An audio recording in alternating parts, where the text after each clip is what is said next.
What's up YouTube, and welcome back to another Procreate tutorial where today I've got another adventure map for you. I'd previously created one of these over on my Patreon, and today I thought I'd create a North Pole version for you to create in today's tutorial. Now, as you can see from the duration, it's a little bit of a longer one, but we do go through the process first of all of creating the general aesthetic in terms of the framing of the design and the texture in the background. We then draw out each one of these elements, and they're super cartoony, they're super easy to draw. You'll have some fun creating little elements, and I'll guide you through the process of all of those buildings.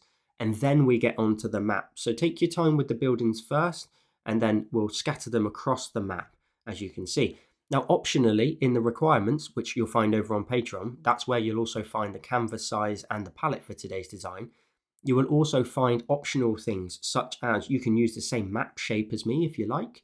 You can also use the outline as well if you really want to just make sure it's accurate to exactly the same one that I've drawn. There is also a brush set as well for today's design where I've grouped all the brushes together. I've also provided the compass as a stamp as well. And you'll also find a link to the font that I've used, as well as a helpful video on how to do it. Honestly, it takes literally like a minute to do.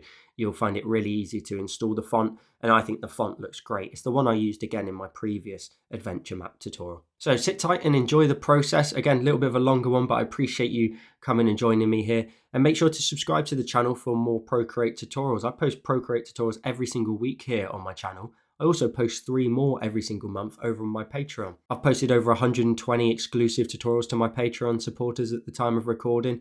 Each tutorial design is available on my website that you can view first of all before you join, so that way you can make sure that the content is fit for you. But with 3 added every single month, the catalogue just continues to grow.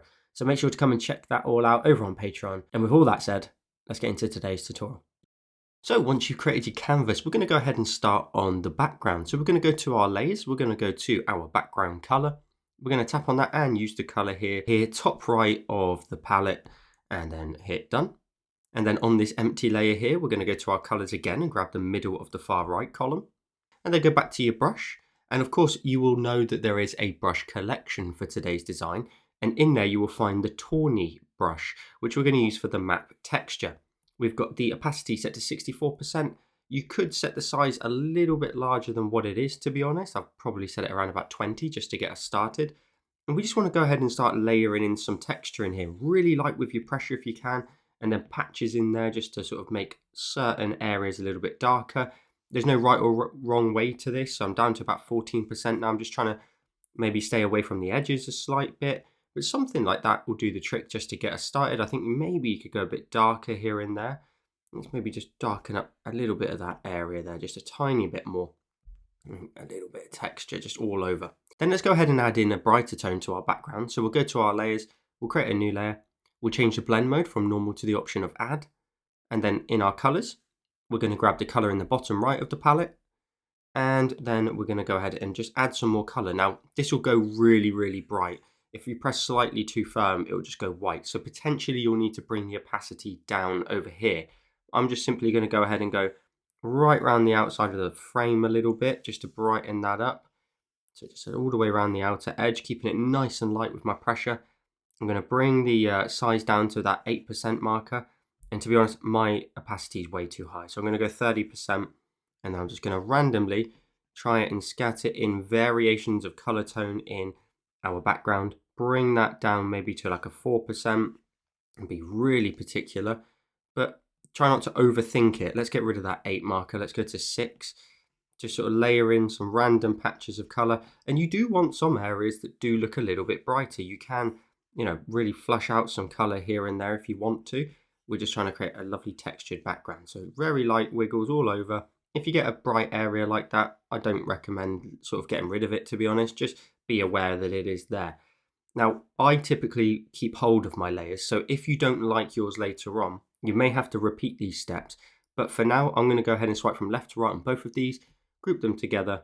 We'll rename the group by double tapping on it, and then you'll need to grab your keyboard. Sometimes you have to tap on here and go show keyboard, and we'll just call it BG for background. We'll collapse that layer down. We'll create a new layer. We're then going to go ahead and add in a bit of a guide and a bit of a frame to our design. So we're going to go ahead and go to our colors. Top left of the palette, we'll go to our brush. We're going to use the Mercury outline brush. We are going to set the size to the 2% mark for a minute.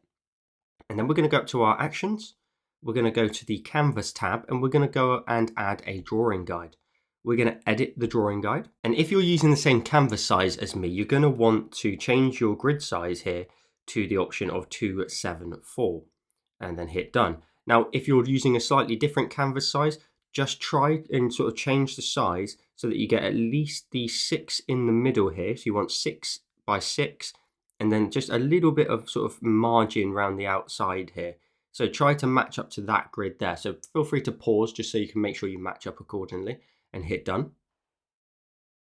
Now, if we go to our layer and we tap on it and we use the drawing guide, it's now going to use the grid system that we've just implemented. And then what we can do is we can just simply draw in a frame. So you want to be kind of in the middle of that margin, if not a slight pixel before, and draw all the way down in a straight line, and then go ahead and just draw in a frame from that point all the way across. So you're going all the way, similar margin all the way around will look great. Don't stress if it isn't perfect all the way around. The other thing you want to bear in mind is your opacity of your lines as well. So just make sure your pressure is very similar across the board.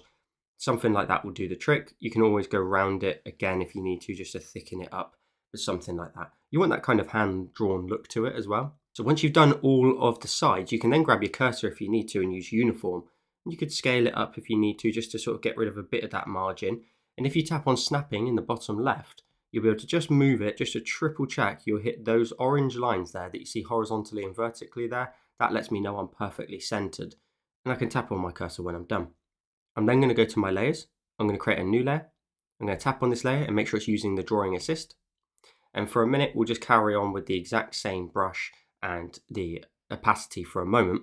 All I want you to do is draw down the grid. Now, I'm not going to go right to the edges. I just need to go all the way down with a similar gap every single time. And then just making sure that we just leave the same gap right around the edge of the border. So I'm just going down, all the way down. And then we're going to do it horizontally as well. So because you've got the drawing guide in place, you can only draw both horizontally and vertically anyway. So that makes life a lot easier. We can just draw without having to worry, is that straight, is it wobbly, etc. Then rotate your canvas round and then we'll do the same. So we're going to go horizontally. So these are just a few little elements to the map that can just help it look really nice and sort of detailed and very sort of well thought out in terms of adding all the additional elements. You can draw the map on its own, but it doesn't look quite as nice or convincing if you don't have these little bits of detail here and there. Awesome. So there we go. We have a grid. And then what we want to do is go to the layer. We want to tap on it and we want to mess with its opacity. We want to bring it down. Now, potentially you might want to go back up to your actions and turn off your drawing guide now so that you can just see the actual grid. And we don't want it to be fairly strong. So we want to tap on it, bring it down. We want it to be somewhat sort of vague, really, to be honest. So around about, say, 18% looks pretty good. Again, if you're going to save your layers for later on, you can always come back and mess with this. What I'm going to do is I'm actually going to pinch the two layers together for our frame. So that's all on one layer now.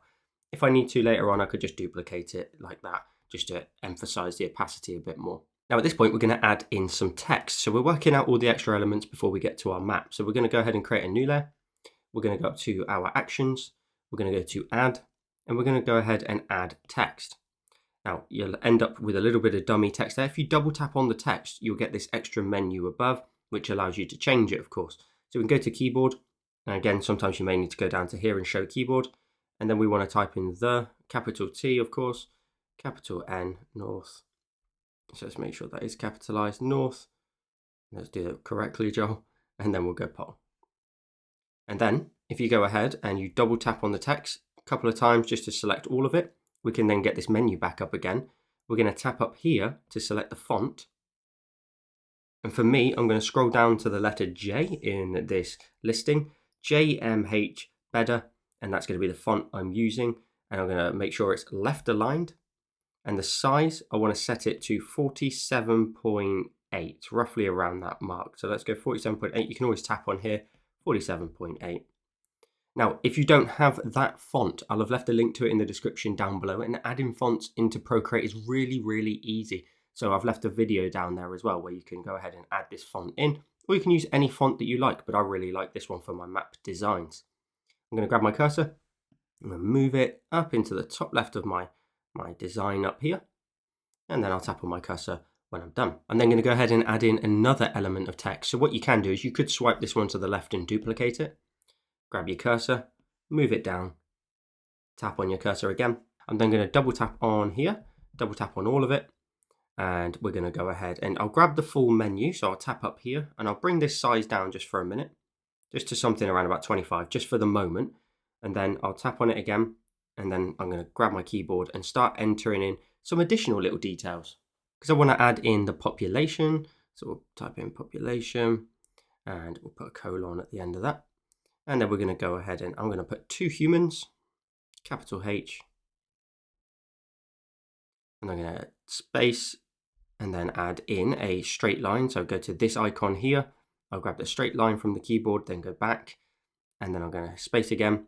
And I'm going to type in a random number for the elves. I'm going to go 563. And then I'm going to space. And then let's zoom this out so we can actually see what we're writing. And then carrying on typing, we're going to put in elves. After elves, again, we're just going to do a space. We're going to do a vertical line. We're going to do a space. We're then going to type in 9. And then we're going to put reindeer. So 9 space reindeer. And don't worry if it goes on to a second line. You can drag out this node here on the right. But because it's text, you can go ahead and grab your cursor. You can use uniform. You can just scale it down in size and put it down here. And roughly, if you take a look at your kind of line work, I just want to make sure that that is a little bit lower than that sort of bottom line there and somewhat in line down here as well. So if I tap on my cursor, it just sits nicely outside of the grid system. Another little element we want to add is the compass. So we're going to hit the plus for a new layer. We'll go to our brushes. I've added a compass stamp for you. And you can just tap away, tap in the center of your screen at roughly say 12%.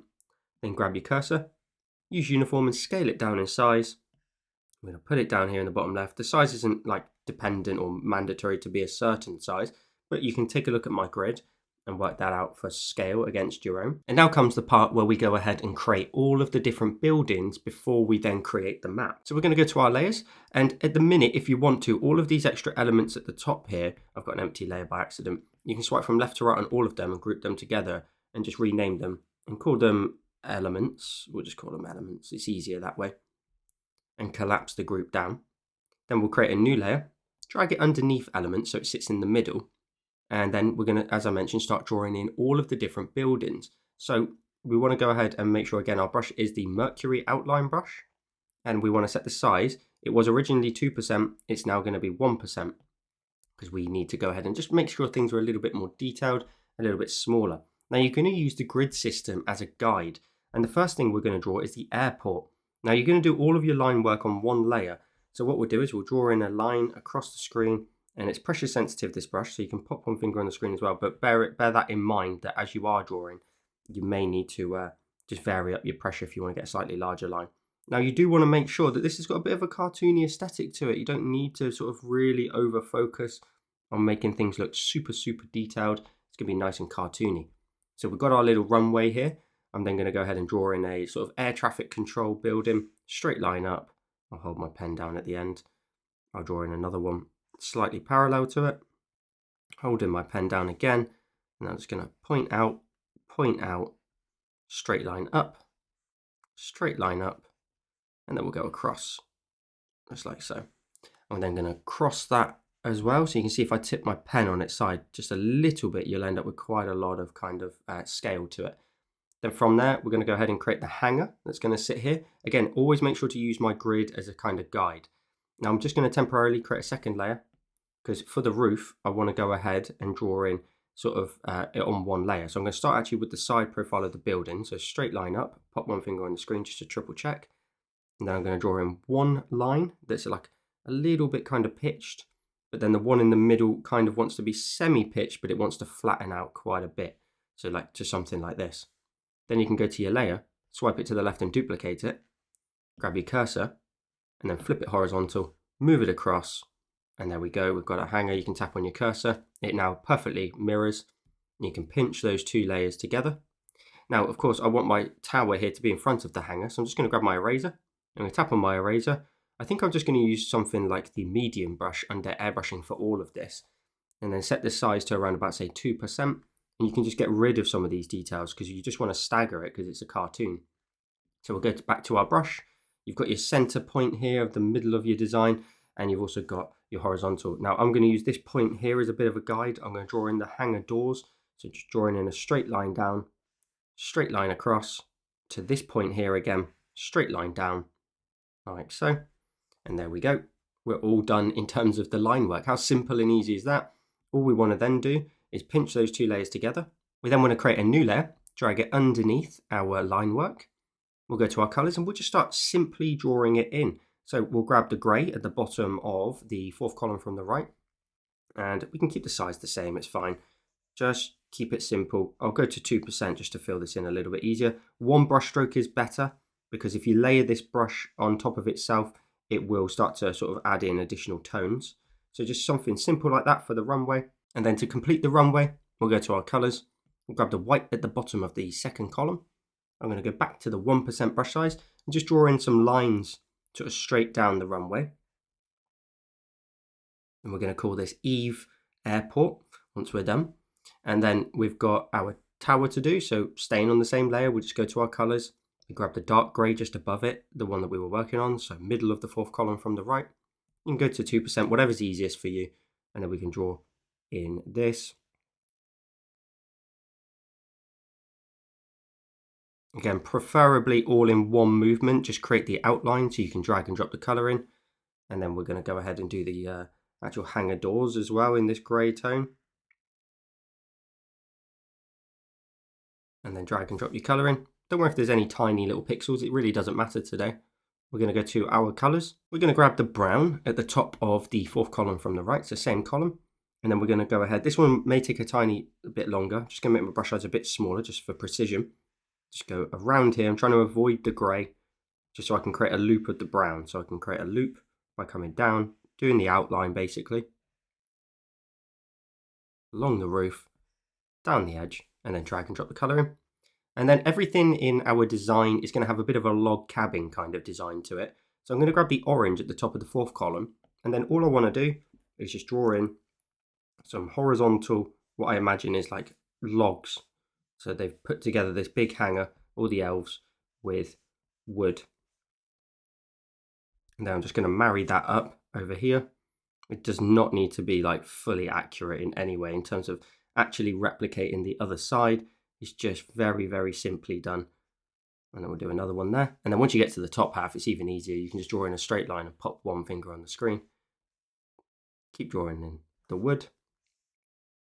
And everything, as I mentioned, is going to have this kind of log-like aesthetic to it. We're going to add some details to the hanger door. So we'll grab the light grey again at the bottom of the fourth column from the right. We're going to draw in a line straight down the middle. So use the middle point as a guide up here. And then we're just going to add in those little windows that you'd see up here. So maybe like 3 of them. There we go, just some additional details. And then in all of our design, it's going to be blue for the window. So we're going to go ahead and grab this blue here, middle of the third column. And you can set your brush size to whatever you want. It doesn't matter. At this point, we're just colouring in. And you can just colour in your glass up here, nice and blue. And then the final element to add is just a little bit of snow. So we're going to go to our colours. We'll grab the white at the bottom of the second column. You can keep your brush size to whatever you want. It's a little bit pressure sensitive. So what I can do is I can press really, really firm.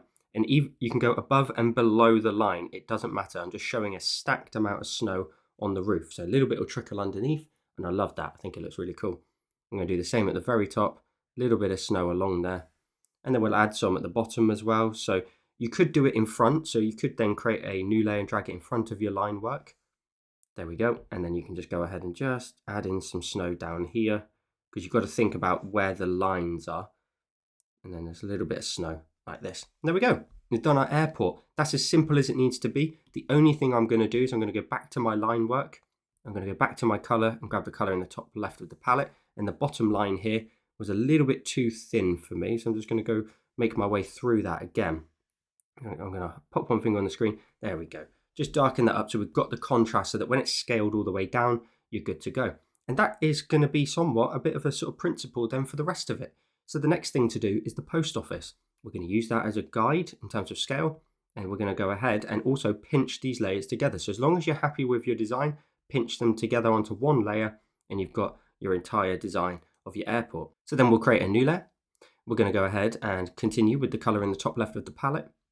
brush down to that 1% brush size, and we're going to draw in our first kind of fun kind of element, because the hang is a bit serious on the airport. This one is going to be our post office, and we're going to go ahead drawing a straight line across here. And for scale, you want to keep looking at my grid and your grid, and then we can work it out from there. And then we're going to go ahead and I'm going to put it on a separate layer for a second. I'm going to draw in 4 circles for our logs, because again, everything's going to have this wooden aesthetic to it. I'm then going to go back to my layer, swipe it to the left and duplicate it. Grab your cursor, flip it horizontal and move it across. Now I'm going to actually make this building a bit shorter than it originally was, so about to there. Tap on my cursor, then grab my eraser and go back to the line that I made and just erase the end. It's very simple today, you don't need to worry about it. You can really fix things and amend things as you go. Then pinch those 3 layers together, so your line and your walls. You can then go ahead and create the roof. So we'll go back to our brush. And for the brush, for the actual roof itself, you just want to create like a bit of a curved shape inwards at the sort of bottom here. Just making sure you kind of run through the top of the logs on either side. Then we're going to go ahead and swoop in a bit of a top here. So I want to go ahead and run that all the way down to the end, and then kind of mirror that as well. So up into a bit of a point, and then we're going to create like a really fun elf kind of inspired kind of top to it. Then we need to add in some new elements such as a door, and a door can just be a simple curved shape up and across. We'll add in a window and maybe just the one. So we'll just draw in a window, pop a finger on the screen if you really want to make it nice and straight and organized, and just a rectangular shape. And then we'll draw in a bit of a frame in the middle, so we know it's a window. You can even put a little dot on the door if you want as well. And as I mentioned, the beauty of today's design is if I go to my selection tool and I use freehand and make sure color fill is grayed out, if I want to change something, I can just create selections around things by tapping all the way down and grab my cursor, and I could just move the door and I can move the window across and then tap on my cursor when I'm done. An additional element I want to create is a post box as well. So just over here, we're just going to go ahead and draw in a straight line up and then a parallel line to that. We'll just round off the bottom slightly, and then at the top we're going to draw in a straight line across, draw in the top of the post box like so, and then you can just draw a little dash here as well for the actual post box for them to put the letters into. And that's going to be our post office. We're going to go ahead and color it just the same way as we did before. We'll create a new layer, we'll drag it underneath our line work, we'll go to our colors, we'll grab the red at the top of the second column. Post box can get filled with all of this red tone. All done. We can then move to the roof. Now the roof, I'm going to create this kind of almost like circus style design to it. So I'm going to create like a line straight down the middle and then run some curves down, leaving gaps so I can introduce some green in those gaps. I'm just going to run that down.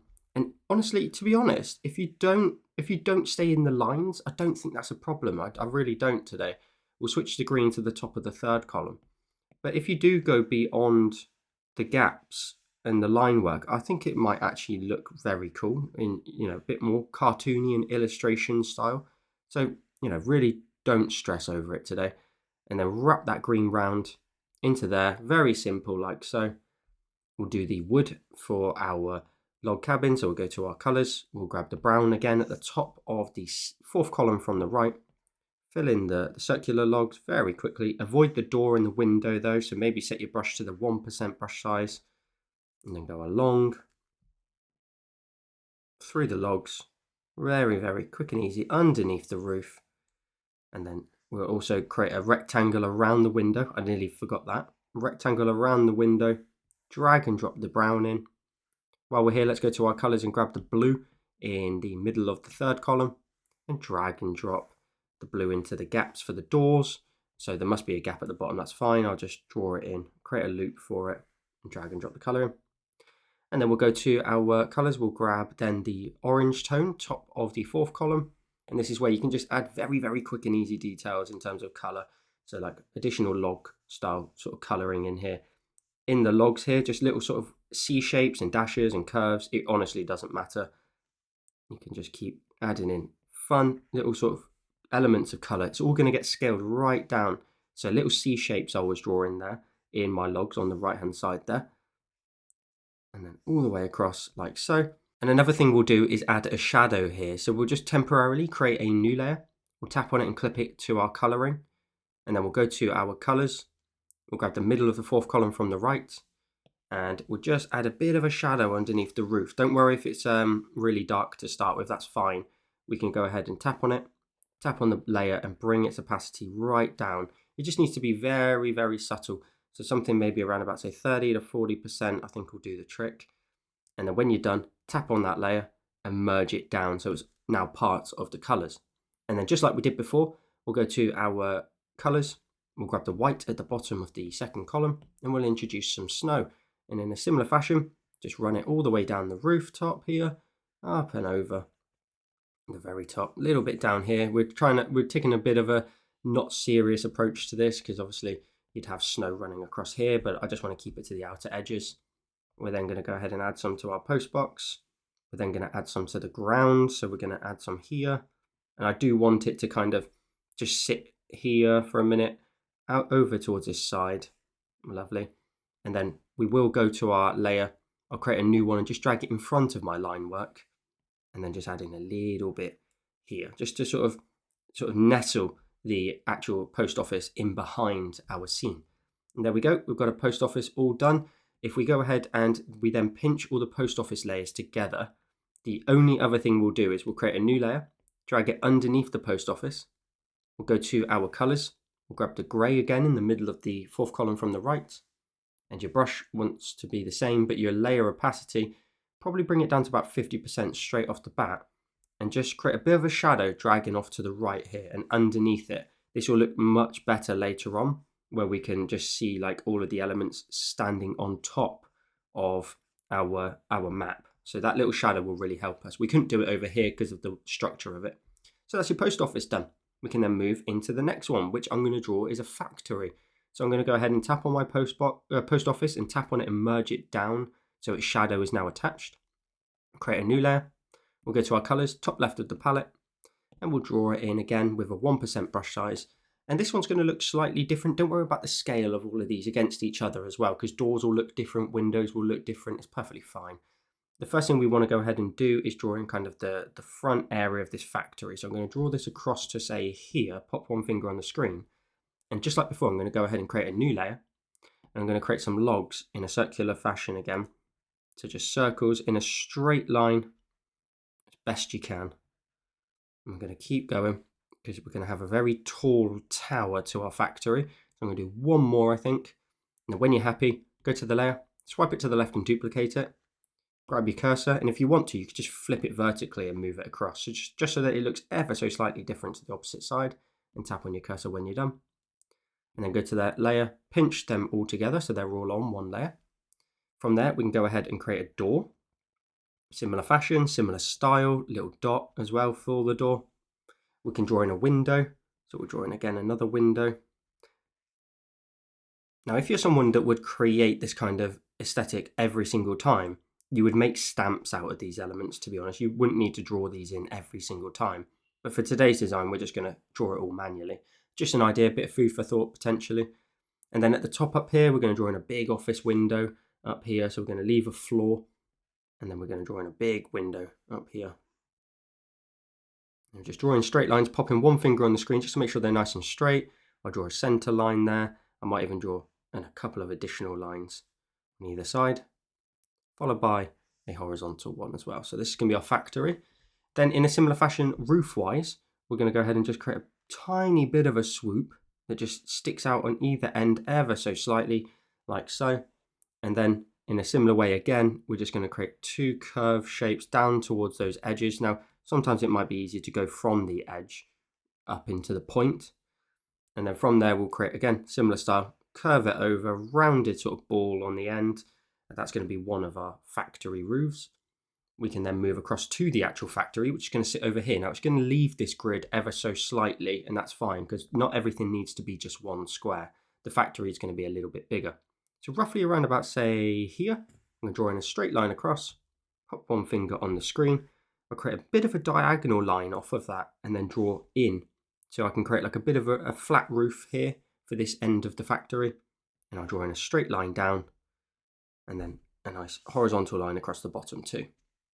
From there, we'll just create large windows. So what we'll do is we'll just draw in one, Pop one finger on the screen, very narrow windows. There we go. Make sure that's nice and horizontal. And then I can go to my selection tool. I could use the option of rectangle, draw around it, and then go copy paste, grab my cursor, move it across, like so. Tap on my cursor again. I can then go to my layers. I can pinch those two together, go to my selection tool again, and now I can select both of the windows at one time. Copy paste, grab my cursor, move it across, and then I'll swipe that one to the left and duplicate it. So I've done two at a time just to try and speed it up a little bit. There we go. And then we'll pinch all of our line work together. And then the only other thing we want to do, I want to add a conveyor belt looking shape over here on the edge. So I'm going to draw out a straight line, round that off, draw in a straight line again, and that needs to connect into there. So I just need to make sure it does connect across. We'll draw in some legs underneath. There we go.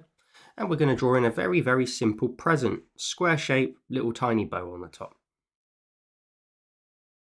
There we go. And the bow just needs to be like this, just tiny little sort of, you can leave a gap if you want, or you can not, it's totally up to you. And then it's up to you. You could draw in a dark line here for the middle of the present, or you could color it. I think coloring will probably look better. So we've got our factory. We can then go ahead and go to our layers, create a new layer, drag it underneath in exactly the same way as we did before, so we can start coloring. So we'll go to our colors, we'll grab the brown first of all, top of the fourth column from the right. And I know I'm going to have to go ahead and run all the way through these logs, like so. I'm going to do this left side of the building first, so I'll just draw in a line down. I need to go, of course, around the window, so I'm going to go around that too, filling in this tiny little gap manually at the bottom. Go around the door, make sure we don't leave too many gaps, and then I'm going to run it in here, and then underneath, and then down the window, across the window, up, and then link it back up so I can drag and drop the color in. We'll go to our colors. We'll grab the orange, top of the fourth column, little curve shapes in here just to add in that variety of tone. Curve shapes, dashes, it really doesn't matter.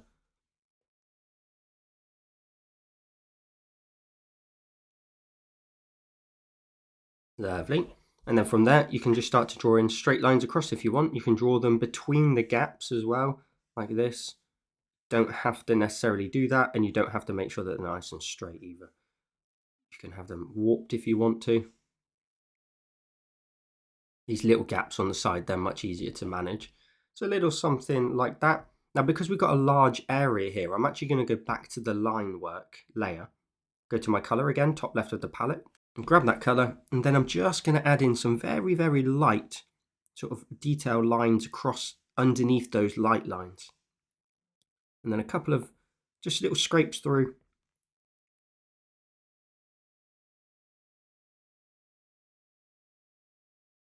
A couple running off of the edge as well will look nice. And the only reason we're doing that is just because it's a very, very large shape. It could look quite barren if we left it. So just a few little details like this will look really nice. Now we're then going to go ahead and color in this side. But what we could do is if we go back to our line layer and we tap on it and use the option of reference, we can go back to our color layer. If I go to my colors, for example, and I grab the blue in the middle of that's the middle of the third column, we'll drag and drop the color in, and then up here, tap on this option here for continue filling. And then you should be able to just tap. And then I'm going to go ahead and tap, tap, tap, tap, tap. Tap in on the elements we need. So potentially my threshold is too high because it's spilling out. So I've tapped and dragged to the bottom left to bring my threshold here at the top down. And you may also need to do that too. Once you've done that, you should be able to then switch your color then to the brown, top of the fourth column from the right, and tap in here as well. Again, bear your threshold in mind. And then go to your colors and grab the gray in the middle of the fourth column from the right and tap in this area here. We also want to tap in this area here too. And we'll then do everything manually from here. So we'll tap on color drop. We're done with that. Let's do our roof again, similar style, red. And then we go down, go to the 2% brush size so we can fill it in with a bit more pressure sensitivity. So I'm going to come down, nice and sort of a little bit wider towards the bottom will look quite nice. And I just want my little town to have a similar style. Now that's fine. I can have 4 rather than 5. So I'll switch to the green, top of the third column. and come down here, and then down into here, and down as well, and then up and round to the very, very top. Let's go ahead and color in some extra elements as well. So we'll go to our present, we'll grab the red again, top of the second column. I'm going to go ahead and color it in. And then from there, I'm going to go to my colors. I'm going to grab the yellow in the middle of the fifth column, bring that size down to 1%, and I'm going to create a present with a nice sort of golden bow in it. So I'll color these elements in as well. While I'm here, I also want to go ahead and grab the light grey at the bottom of the fourth column and just make this conveyor belt a little bit lighter on the top, like so, and wrap around a tiny bit. The roof, I also want to go ahead and just sort of brighten that up a little bit more as well, just adding in some streak lines in there for some styling. And then we'll just go ahead and we'll add in some snow. So we'll grab the bottom of the second column again, brush up to 2% so we can be a bit firmer with it if we need to. Add it above and below the line of the roof. I think it looks great. Let's then add some again down here, above and below the line yet again. Nice and sort of wobbly, varying pressures will look lovely. And what we'll do is we'll just go ahead and we will create a new layer. We'll drag it in front of our line work for our factory, and we'll just do exactly the same thing. We'll put some snow just out front, a little bit like this, lovely. And then we'll go ahead and create a new layer. You want to drag it underneath your factory color work here. Tap on the opacity, bring it down to 50%, and go back to your colors and grab the middle of the fourth column from the right. And again, just that little bit of a shadow underneath these elements here will look fantastic, especially off to the right hand side a little bit. You can just sort of layer that up if you need to as well, just making sure there's a good little bit of shadow underneath it. And then when you're done, you can pinch all of your factory layers together, all 4 of them, and you've done the factory. We can then move on to the next element. So zooming in, the next element we're going to create is the barn. So we're going to go to our colors and make sure we are top left of the palette. We're going to make sure we have a new layer, and the brush is set to 1%. The only thing we're going to do slightly different on this occasion, just very slightly different, is create the side walls first, even though we're going to convert them to the options of the sort of log shapes. I just want to draw them in first to get a guide as to where to put them. And I'm going to drag this line out all the way to the end there as well, because over here we're going to end up creating a fence, but we'll leave it like that for just a moment because we will then link up the top here. And then we'll go to our layers, we'll create a second layer, we'll tap away, and then we're just going to sort of follow that as a guide. So you can draw on the line or you can just draw beside it. It's perfectly fine. Exactly what we drew before, straight line if possible. So try not to make them too big or small. It's quite hard to do once you're zoomed all the way in, but once you zoom back out, it should look all right. Then go to your eraser. Tap on your eraser, still medium brush, nice and small. We're just going to delete that line. So we need to go back down to our line work, delete that line, then go back to your logs, grab that, move that in, and then go back to your line work again, erase the far side over here. And again, we'll duplicate the logs, swipe it to the left and duplicate, grab your cursor, flip it horizontal, move it across. There we go. We'll tap on our cursor when we're done, and we'll also go ahead and merge all of our lines into one layer. We'll draw the doors for the barn as well. So we're going to draw roughly around about, say, let's go to about here. So switching our brush to our brush again, draw down, draw across, and I'll draw down. Now again, it doesn't really matter necessarily if you look and it's slightly off, because you can always grab your selection tool and move it around. So if I go ahead, for example, and draw a straight line down the middle of it for a minute, so let's just make sure that it's nice and straight down the middle. I can create the cross design for the barn doors.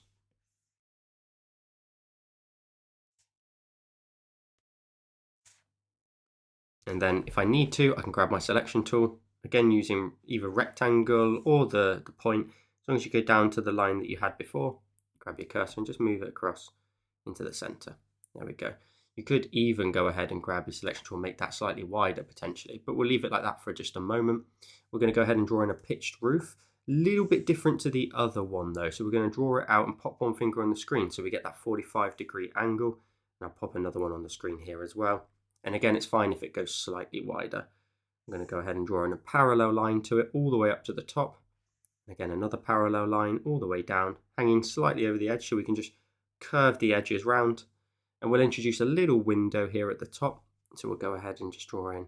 Let's make that a little bit lower. Roughly around about the same kind of width of your barn doors. All the way across. Straight line down the middle. Crisscross design in these ones. There we go. And there we have our barn. We can then move across to the outer edge here, where I'm going to go ahead and first of all, I'm going to create a large hay bale. So I'm going to draw in a large circle here. Pop one finger on the screen to make sure it's a perfect circle. And then I need to go ahead and draw a line here, a line all the way across, pop one finger on the screen. And then from there, we're going to go ahead and just create a fence of sort, like so. That's fine. And then we can colour that in a second. So we've got a hay bale outside as well as our little fence. So that's going to be our barn. Again, we're going to go into colouring. So we're going to create a new layer, drag it underneath our line work. We'll go to our colours. We'll grab the brown top of the fourth column from the right. Again, you want to just very quickly kind of run through your logs down here, along. Your door's going to be red, so you are going to need to go up there, along there, and down. Like so. All the way through your logs then on the opposite side, and you go underneath the pitched roof, down and into your logs, but make sure to outline your window here at the top as well, because of course that will need to be blue. There we go. And once you've done your outline, drag and drop it in like so. We'll go to our colors. We'll grab the red top of the second column there, and again we'll go down, along, up, across. Make sure we create a perfect loop so we can drag and drop the color in. And I'm also going to make the roof area here red as well, so I'm just going to fill that in. We don't want too large of a brush here because it's quite a small area to fill in, so we'll just get the last of that in there. Lovely. And then we'll go to our colors. We'll grab the blue, middle of the third column, and again do our little windows before we start to add in some color details here as well. So zooming out, we're going to go to our colors. Of course, we'll grab the orange top of the fourth column. We'll create some curved shapes and dashes in here, up and along your logs. To be honest, you could probably just like squiggle it all the way up the top there, and then from there just create again your straight lines across.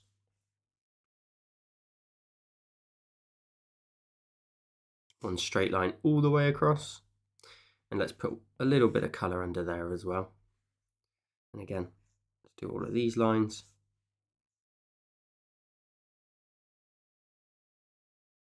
Awesome.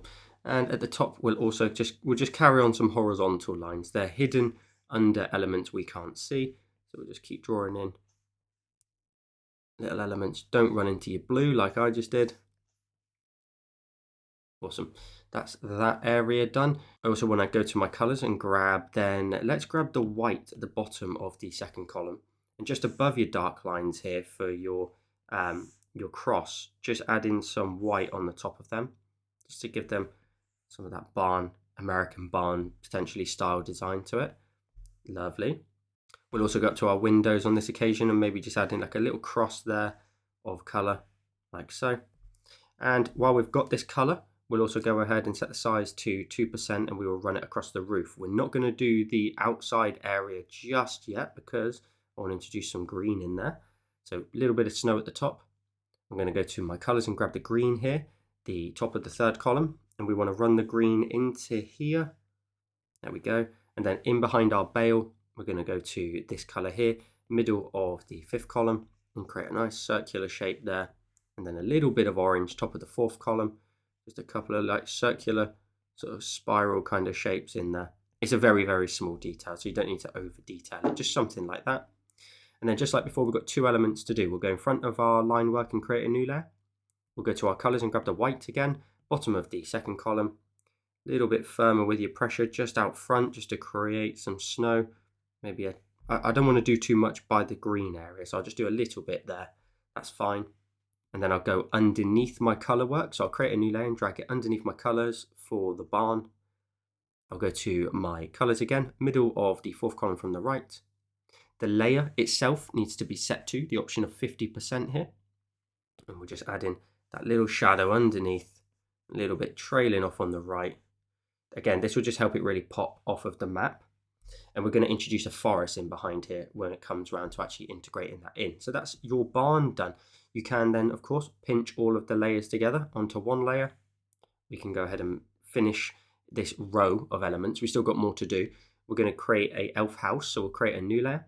We'll go to our colors and grab the top left of the palette. Bottom size there, 1%. And the elf house is going to be fairly small in scale. So I want you just to draw in like a straight line, bit of an angle outwards, and then try and marry that a little bit just beside it, like so. And then a little small curve across the roof line, just like we've done with the other elements. But this one, we're going to go ahead and run it up and into a point. Really particular that we do it into a point so that we can just create a little bit of a curl up here instead. Everything's a bit more miniature. We're then going to go ahead and draw a line across the bottom. We'll draw in a door that wants to take up like the majority of kind of the front area almost. Like we want it nice and tiny. We could probably make it a bit smaller than that, but we'll keep it like that for just a moment. I'll introduce a little chimney on the side here. And we'll also introduce some bushes. So we're going to go ahead and create a second layer, just temporarily.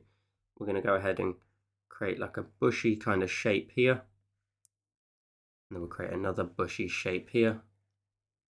Then you'll need to grab your eraser, go back to your layer for the actual house outline that you created, and just erase these lines that run into the bushes. That way the bushes will sit in front, like so.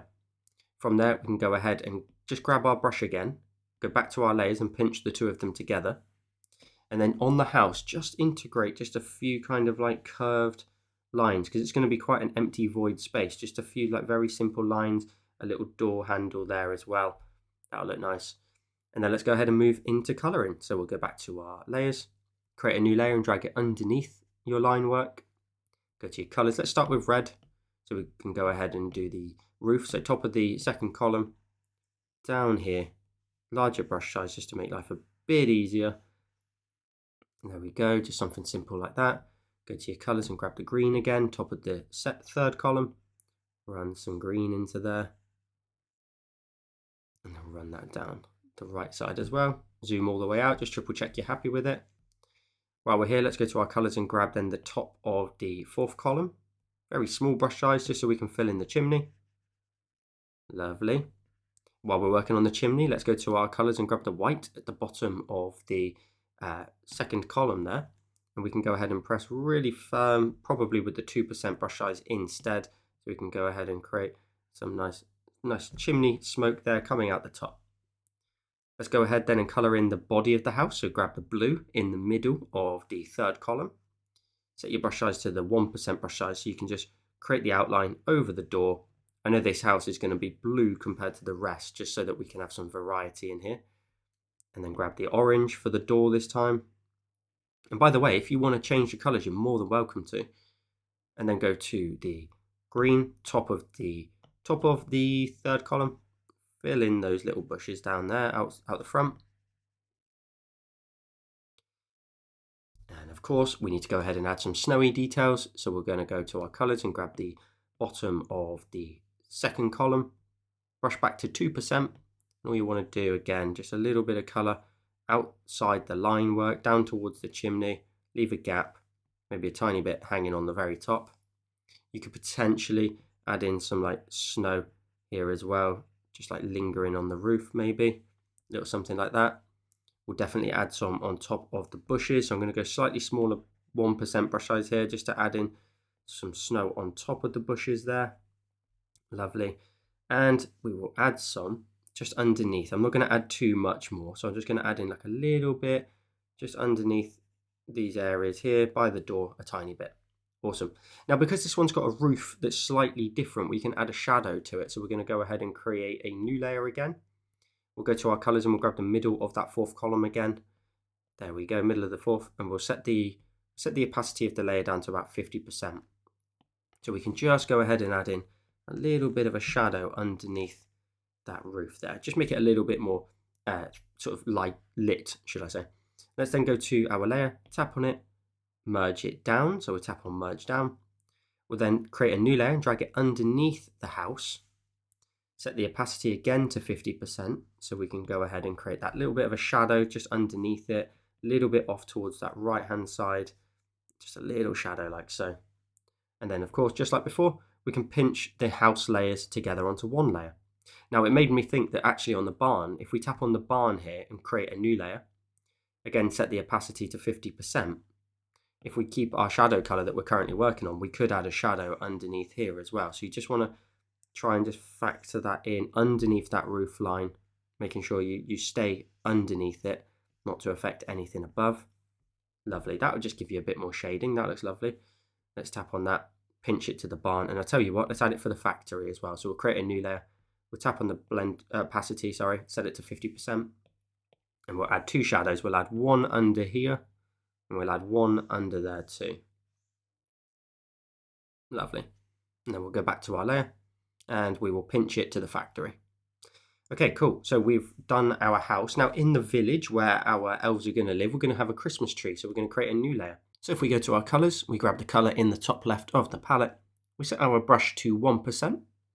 What we'll do is we'll go ahead and start. I want it to be taller than the actual house. So I want to create like a bit of a kind of point down like this.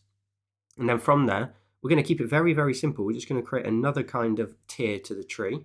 So a little something like this. And then a final tier to the tree again, all the way down. And then from there, we'll just create like a very zigzaggy line. Now I'm probably going to move my tree down because I don't want to have too long of a trunk there at the bottom. We will create a little block here for the tree trunk at the bottom. And then here, we'll keep it minimal again. We'll just create a wobbly line along here, maybe a tiny one there, and then a wiggly line here too, and a tiny one there. We can grab our cursor because it's all on one layer and just move it down. That's nice. Tap on our cursor. Again, just like before, create a new layer, drag it underneath our line work. We'll go to our colors and we will grab the bottom this time of the third column and we'll create the outline of the tree. So just follow the curve up. So follow the curve in to the layer below, trying to create a nice perfect loop all the way around. Drag and drop your color in. We'll go to our colors. We'll grab the brown top of the fourth column from the right and just fill in our little trunk there at the bottom. And then if we go to our colors and we grab the bright green that we've been using, top of the third column, if we set our brush to the 2%, I find it a little bit more comfortable to do it this way. I'm just going to go ahead and just kind of add in some little lines here, down the left side predominantly.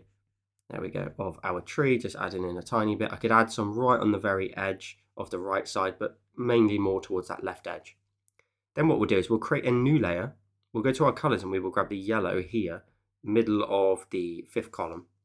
Brush set to 1%. I just want to add in some lights in here. So you just want to draw little circles in like a little chain running all the way around the tree. All the way to the very top, and then you can add in a slightly brighter circle right at the very top. Then go to your layer, swipe it to the left and duplicate it, move it across. Change the blend mode of the top one to the option of add, and then go to your adjustments, Gaussian blur, and swipe from left to right until we get this kind of little effect here, and then tap on your selection tool when you're done. Now one thing I want to go ahead and do is then grab the tree layers, so everything for the tree, swipe it from left to right and group it together, then collapse the group down and hold down on the tick here so it isolates it to just this.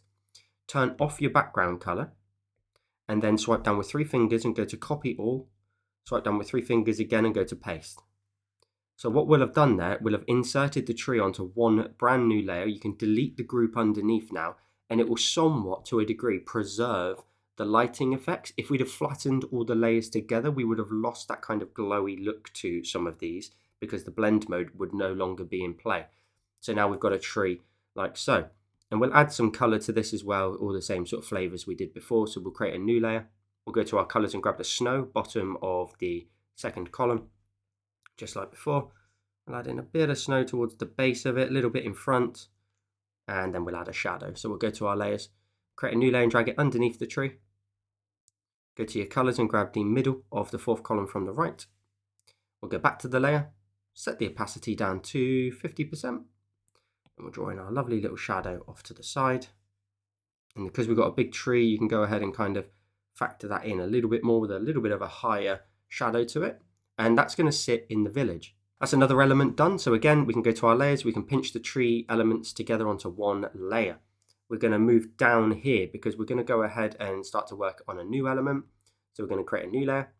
We're going to go to our colors and grab the top left of the palette. We have got 3 elements to do, one of which is the North Pole, the other one is a boat. It's very easy to do, but this last one is Santa's house. So we're going to grab the color here, top left of the palette.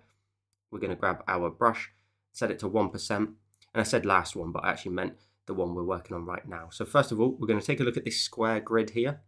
We're going to draw a roof line. So we're going to pop one finger on the screen like so. It's going to run pretty much edge to edge at the 45-degree angle there. Make sure it kind of goes parallel to each other. From there, you can create a wobbly line this time for the snow along the very top edge. And then when you get to about here, just stop for a second, draw a straight line down, straight line across, and we're going to create a chimney. And then from there, wiggly line down to the end of the roof. Then we're going to go ahead and add in his sort of house here in terms of the walls here. Again, we want it to be that kind of sort of log system. So what I'm going to do is I'm going to start over here and I'm going to draw in a temporary line. So I'm going to draw it in and I want it to come down to like here, just slightly lower than where we were before in terms of that line, down to about there again. I will go ahead and I'll leave it like it is for a second. I'll create a new layer and then I'll draw in the logs. Sometimes I find it easier just to draw it in like that with a line. So I've at least got a guide as to that angle just to make sure it's nice and correct. But you don't always have to do that. You could do it however you wish.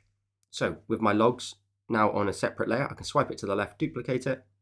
I can grab my cursor, flip it horizontal and move it across. And then once I've done that, make sure it's touching the underside of the roof. Now we might have to take a look at the previous one.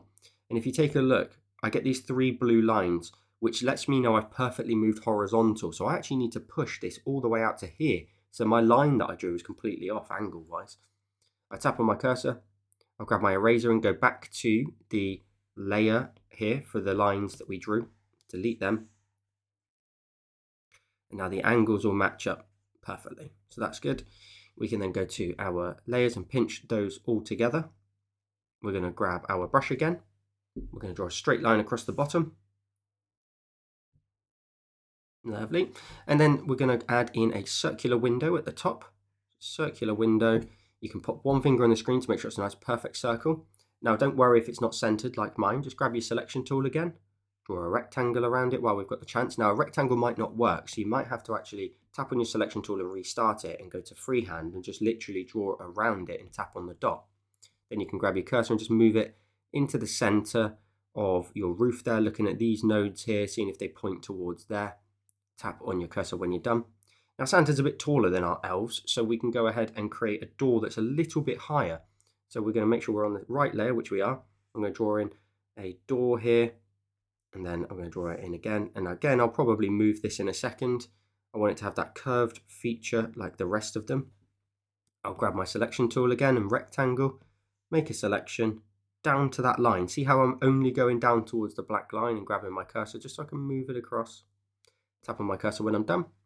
And then let's give Santa some additional windows. So we'll draw in another window here. I'm going to make it a square one and I'm going to put it in kind of line with the door as well. So we'll draw in a square one here. And you see I'm constantly popping my finger on the screen just to create a perfectly straight line. It doesn't need to be, but you know, sometimes it can just make sure it's nice and polished. And then this line here has just been a little bit uneven for me. So that'll do. There we go. Little window. And then I'm just going to simply go ahead and grab my selection tool, go around it. So using freehand. So I'll undo that selection and go again, go around it, tap on the dot, use this option here of copy paste. It then pastes it onto a new layer for you. So you can move it across and then you can position it where you need it. I can then go back to my layers and pinch those 2 layers together. So all of the housework is on one layer. Santa's top window here needs a line down the middle and then one across. Gives me Planet of the Apes vibes when we do a window like this, a circular one at the top of a house like this. We'll add in a door handle. Now Santa's house is a bit fancy. We're going to add a little path that runs out here along into wherever. So we can go ahead and just go along here, gradually getting a little bit bigger as we get towards sort of where we are looking at this. I ended up with a big blob there from the brush, and that's fine. I can just grab my eraser and just trim it down, tidy that up a little bit. Awesome. Because we're going to add candy canes either side of there as well. So in these kind of gaps here, we're going to add some candy canes. And that's what we're going to draw now. We're going to create a new layer. We're going to go to our brush again, making sure we're set to that 1% brush size. Draw one line up. Pop one finger on the screen just so you can get this kind of angle here, all the way up. Then you want to create a curve, like so. Create the inner curve. So just try your best to marry it up, making sure it's nice and parallel, and then connect it at the bottom. And then from there, just create some diagonal lines at quite a repeating nature. Don't worry about the lines that you can see in behind, that's fine. So repeating lines all the way through. And then because we want to keep this on a separate layer because we're going to utilize it later. So what we'll do is we'll create a new layer and drag it underneath our candy cane for a minute. We'll go to our colors. We'll grab red at the top of the second column and we'll just start coloring it in. So I'll go red at the bottom and then every other we'll just fill in with red. And you guessed it, in the gaps, we will just simply add the white. So we'll grab our colors, grab the bottom of that same column, bottom of the second column, fill it in. And then again, we're going to reuse this throughout the whole of the map. So that's going to be our candy cane. While we're here, we will go ahead and create a new layer, drag it underneath the candy cane, set the opacity down to the option of 50%. We'll go to our colors and grab the middle of that fourth column from the right again. Add in a bit of a shadow coming off of here as well, just like a little something like that. It just helps it sit on the land a little bit better. I think it looks really cool as well. And then we'll go to our layers. We'll go in front of the line work and create a new layer. We'll go to our colors and grab the white bottom of the second column and just put a little few bumps of white just around the base of it. Just a little bit. There we go. Awesome. So your candy cane's done. So we're going to pinch that together. And again, we're going to reuse it in a second. Now let's go ahead and color in Santa's house. So we're going to create a new layer, drag it underneath Santa's house. We'll go to our colors, grab the brown for the logs. So we'll grab the brown, top of the fourth column from the right, and we're going to run it, of course, through here, up to underside of the roof. But then you want to go up the chimney, down the chimney, and then back out again. So you can create some straight lines if you want to save some time. Hold your pen down at the end to make sure it's a nice straight line all the way down through here.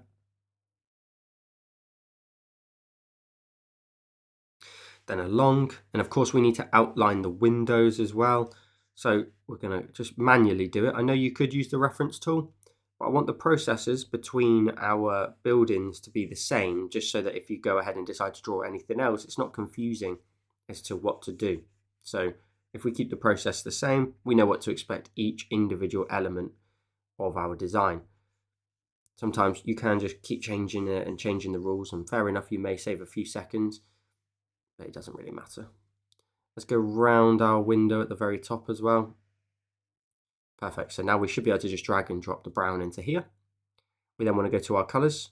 We'll grab the blue, middle of the third column, and we'll draw in a square in our windows. Drag and drop the color in. Blue window at the top. Drag and drop the color in. And of course the square. Along here, and again, drag and drop the color. Let's give him a red door. So let's go to our colors and grab the red, top of the second column. Up that straight line, up and around, down here, and then in, and drag and drop the color in. And then at the top here, we're going to go to our colors and grab the white bottom of the second column. Starting to lose my mind a little bit. We'll fill in this area here. I don't care if it necessarily runs just the tiniest bit out of the edge there. I really don't mind. If anything, it gives it more of that kind of cartoony, really sketchy kind of vibe to it. But you may feel differently, so you can do it as you wish. Drag that in there. And then we'll do the same here. Last bit here. Drag and drop the color in. The other element we want to factor in is the path. So we're going to go to our colors and grab the gray in the middle of that fourth column from the right. Let's draw in his path. He's had it freshly tarmacked by the looks of it. So we can go all the way around. We'll draw a straight line across-ish. and then we'll just draw. We do have to draw in behind the candy cane, and then keep drawing all the way around in towards the front door, connect it together so you can drag and drop the colour in. And then at the bottom, just give it that really kind of nice, like a few sort of streaks here as if the colour just fades out. So like it's kind of like a sketchy kind of way of just sort of fading it out, really, like so. Now at this point, we also want to go ahead and factor in some snow. So I'm going to go to my colours and grab the bottom of the second column again. I want to add some snow around his house. So let's go ahead and just, again, quite sketchy, but making sure it's nice and horizontal. I want to use that texture of the brush. I'm going to get into here. I could even set the brush size a bit smaller, higher, sorry, to that 2%, just to maybe fill it in. You just have to be really light with your pressure. You can make it nice and white close to the path and then kind of have it fade out, and that will look fine. Now I can do exactly that now. Just wrap that round at the front.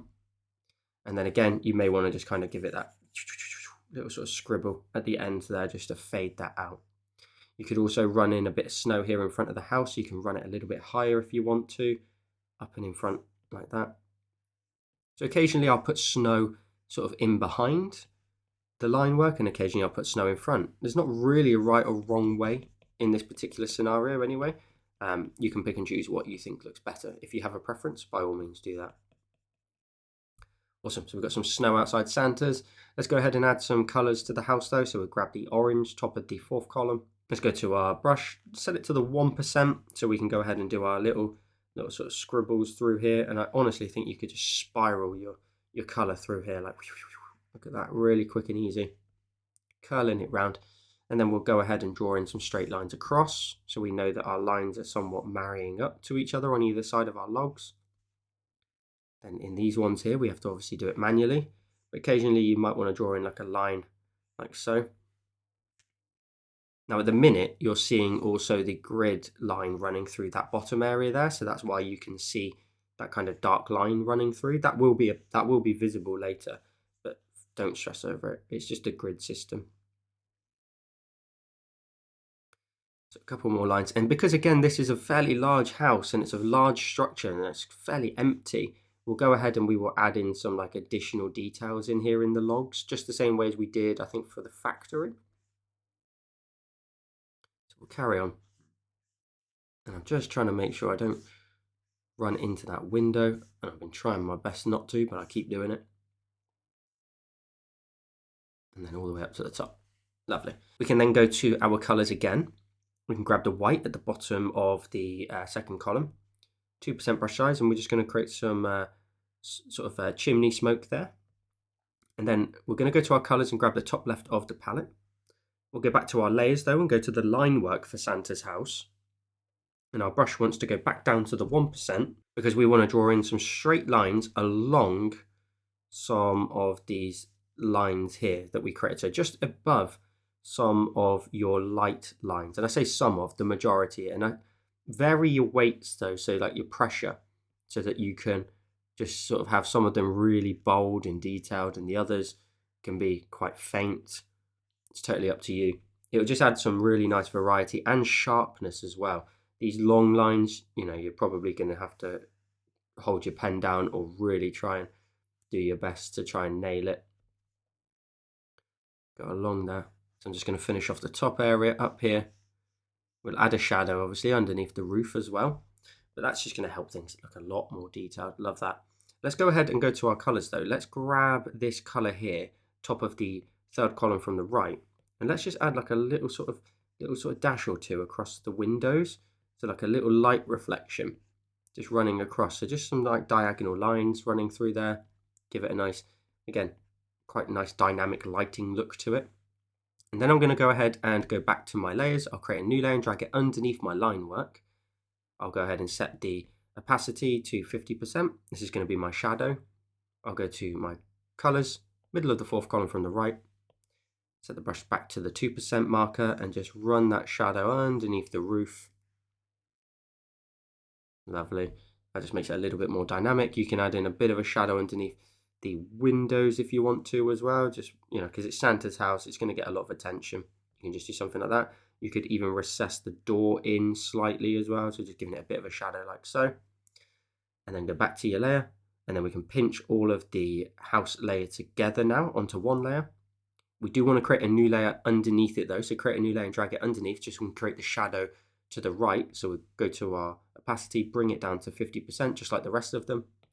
Tap away, and then a bit of a shadow off the back end over here.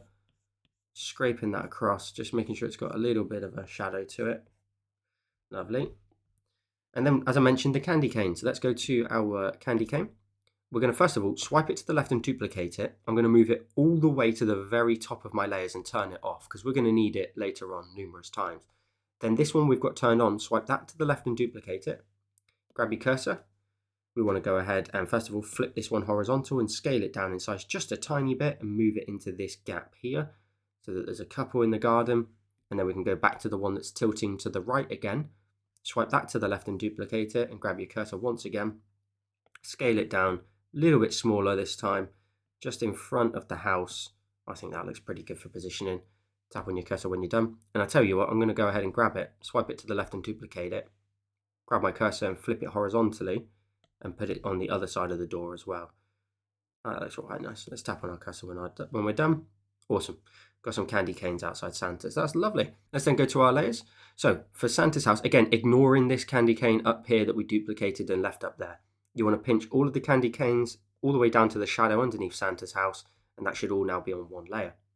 Now we've got some easier elements to create to a degree. We're going to create a new layer. We're going to go ahead and set our brush size down to that 1% again, and your color again wants to be top left of the palette. We're going to create the North Pole. It's going to be a whole grid size, if not slightly taller. So I'm going to go ahead and draw in a straight line up here, straight line down. Put my finger on the screen, and I might even go up to the 2% marker and just try and thicken out the right side of it, just to give it a little bit more sort of contrast. Then I'm going to go back to 1%. I'm going to join them up at the bottom. I'm going to go ahead then and create a new layer. I'm going to go and draw a circle at the top. Pop one finger on the screen. That's all we need to do. That looks good for positioning. You may need to move that around, but when you're happy, pinch the two together. And then just create a bit like the candy canes, some curved lines. So pairing them up. So these two are together, these two are together, and then the final one will be up here. They're together as well. So we can then go ahead and go to our layers. We'll create a new layer, drag it underneath. We'll go to the actual pole, we'll tap on it and make sure it's referenced this time. We'll go to the layer underneath, we'll go to our colors and we'll grab the red, top of the second column, sorry, and then into that gap, tap on continue filling, that gap, bottom one as well. So I've got a little bit of a gap there, so if I tap, it spills out. So if I tap and drag to the left, it will hopefully stay in, and it does. Hit the tick when I'm done. I'm then going to go to my colors and grab the white at the bottom of the second column and drag that into the circle at the top. I'll keep dragging it into these areas here, like so. And then I'm going to grab my layers. I'm going to create a new layer in front of the pole and the line work. 2% brush size. I'm going to put some snow at the bottom here, just a little something. And then I'm also going to add some shading to this as well. So I'm going to go ahead and go down to the color layer. I'm going to create a new layer in front of it, and I will tap on this layer and clip it to the actual pole. Then I can go to my colors again and grab the middle of the fourth column from the right. I'll go back to the layer, I'll tap on it and bring its opacity down to 50%. And I'm going to go ahead and shade the underside of the pole here on the ball at the top and the right side down here. That should just make it a little bit more animated kind of look to it and give it a bit more of a shadow look. I could also create a new layer, tap on it, clipping mask it, change the blend mode from normal to add, but bring it right down to about 10% maybe. Then go to my colors, grab our color at the bottom of the second column, and just run a little bit of a highlight down the left hand side. And if you're going to do this like I am, set your brush to 1% and you want to be here. Don't go right to the edge. You want to be running like a straight line through here where you've got a little bit of the color on the left and right of that line. There we go. That looks better. That looks nice and sort of 3D. We'll also go ahead and we will create a shadow underneath it. So we will tap on the Santa's house here, create a new layer. Either way, just create a new layer and drag it underneath the pole colors. Opacity 50% or thereabouts. And go to your colors and grab the middle of the fourth column from the right. And let's create our little shadow running off of here. I'm going to go back to the 2%. It's a little bit easier, a little bit of a shadow drag out from our pole. Awesome. There we go. That's another element done. And again, pinch all of the elements together for the actual pole. So shadow to the snow at the top into one layer. We've got one new element to create and then you're done, I promise. So we'll create a new layer. We'll go to our colors, top left of the palette. Brush size wants to be 1%. And then we want to go ahead and draw in a straight line down. We want to go ahead and draw in a straight line across up here. See how long I've gone with this one as well.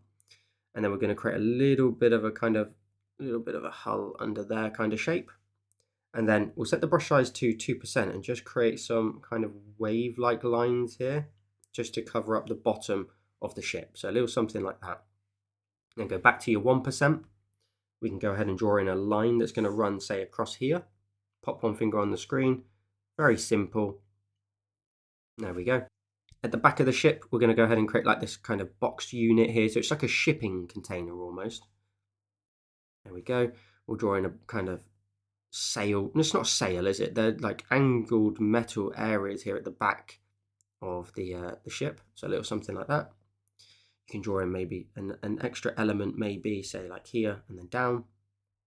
And then we're going to go ahead and draw in some fairly large and comically large sort of present sizes. So we're going to create a square, draw it down, and draw it down. And then from there you can create the bows if you want to, like so. I'm not going to create the lines that run through because I want to color them myself. So all we're doing now is just creating boxes after boxes right next to each other. Different shapes and sizes will look great. Maybe a fairly large one here just to really help the person viewing this understand that it is a shipping container full of presents. But you can make them nice and small otherwise. You can stack them on top. You can create like a fairly small one there, long one, create another one over here. So they're fairly large. You don't have to do the bow every time either. You can leave the bow. I'm going to stack one on here. Lovely, and I'll just put one more here on the end, like so, and I'll put a bow on this one. Bit of an exaggerated one, that one. Awesome, that's going to be your boat, and then we can go ahead and color this one in as well. So we'll create a new layer, drag it underneath your boat. We'll go to our colors. We're going to grab the light gray at the bottom of the fourth column from the right, 2% brush size. First thing we want to do is just color in the whole of the ship. So hopefully you can do it in one go. I'm dropped the brush size down to 1% here just so I can be a bit more precise. I was a bit bold by going to 2%. Drawing over the top of the waves here, creating a loop so I can drag and drop the color into there. We'll go ahead and let's go to our layer above for the presents. We'll tap on it. We will use the option of reference this time. We'll go back down to the gray. We'll go to our colors and grab red first of all, top of the second column, and drag it into a present. Grab continue filling and pick whichever presents you want to chuck the red into. That looks pretty good. Then I'm going to tap on color drop, change the color to, let's grab the yellow. Let's grab yellow, middle of the fifth column, drag it into a present. Again, tap on continue filling if you want to pop this elsewhere as well. And then I'm gonna keep this very mono, I think. I'm gonna have just yellow and red presents. So I can do the opposite when I color them. So for example, on the yellow presents with the bows, you want to just kind of just fill them in with a little bit of yellow. And that's the only one. Then if I go ahead and draw over the top of the red ones, I can create sort of the wrapping and the bow around it in the alternative color. So I'll do that down there. And tell you what, I'm going to put a yellow bow on this one. Then I'll go to my, oh, there's a red one there. We don't want to miss that one. I'll go to my colors and grab the red, top of the second column, and just repeat. So a little cross across there. It doesn't have to be perfect on those very, very small ones. I'll draw in a line down here. On the larger ones, you just need to be a little bit sort of more precise with your lines just to make sure. And again, make sure your bow is nicely colored in as well. Straight line, straight line. We've got some presents on top of the ship. We just need to color in that last area. So we're going to go to our colors again, bottom of the fourth column from the right. And we'll just draw down here. I'm drawing as we speak into here, connect it into the gray below. Down there and in, drag and drop the color in to those areas there. We had reference on, so we could have just used that, but it doesn't matter. We'll go back to the layer, we'll tap on the line work, and we will tap on it and turn off the reference. Then the color layer underneath, we'll go to our colors. I'm going to grab the blue, the middle of the third column. I'm going to fill in this area here. So I'm just going to go ahead and just run some blue through there, I think. And then I'll go to my colors. And I'll tell you what, I'm actually going to grab the red top of the second column. I think I'm going to fill in the very bottom area here of the ship with red. A lot of the time you do see that, so I'm just going to make a bit of a change on the fly there. And then I'll also add like a red streak, let's say down here. And maybe we'll leave that like that, but I'll grab the black actually, top left of the palette, and I'll just add in a bit of a darker bit on there, like a bit of a stripe almost, and that'll do. And I think that'll be almost everything for our ship, except for the fact I just want to add in a bit of a subtle shadow. So I'm going to create a new layer, tap on it, and I'm going to clipping mask it. Set the opacity again down to 50%. We'll grab our color from the middle of the fourth column from the right, and we'll go ahead and just try and sort of shadow under here, and then just shadow the very bottom edge of the whole sort of ship. So it's a little bit darker under there, and then maybe like a bit of a shadow here. Some of these presents, shadow maybe on the right hand side of them. So that one casts a shadow onto there, that one casts a shadow onto there. These ones get a little bit of a shadow. We'll shadow here, and we'll shadow there too, just to make them all stand out a little bit more potentially. And that's looking good. Very happy with that. So we have done all of our elements that we need to now start populating a map. And of course we need a map. Now at some point I must have turned off my background color, so I'll just turn that back on. And as we've done before, let's go ahead and pinch the layers together for our ship, so it's all on one layer. Now we're going to go ahead and create the map. So let's first of all swipe from left to right, and all of our elements that we create, all the buildings, group them together. Let's collapse the group down. We'll rename the group and we'll call it buildings. I know we've got a ship, but let's just call it buildings. Let's then go ahead and turn that off. Let's create a new layer. We'll drag it underneath our buildings, but in front of our background. And we're going to go to our colors and grab the top left of the palette.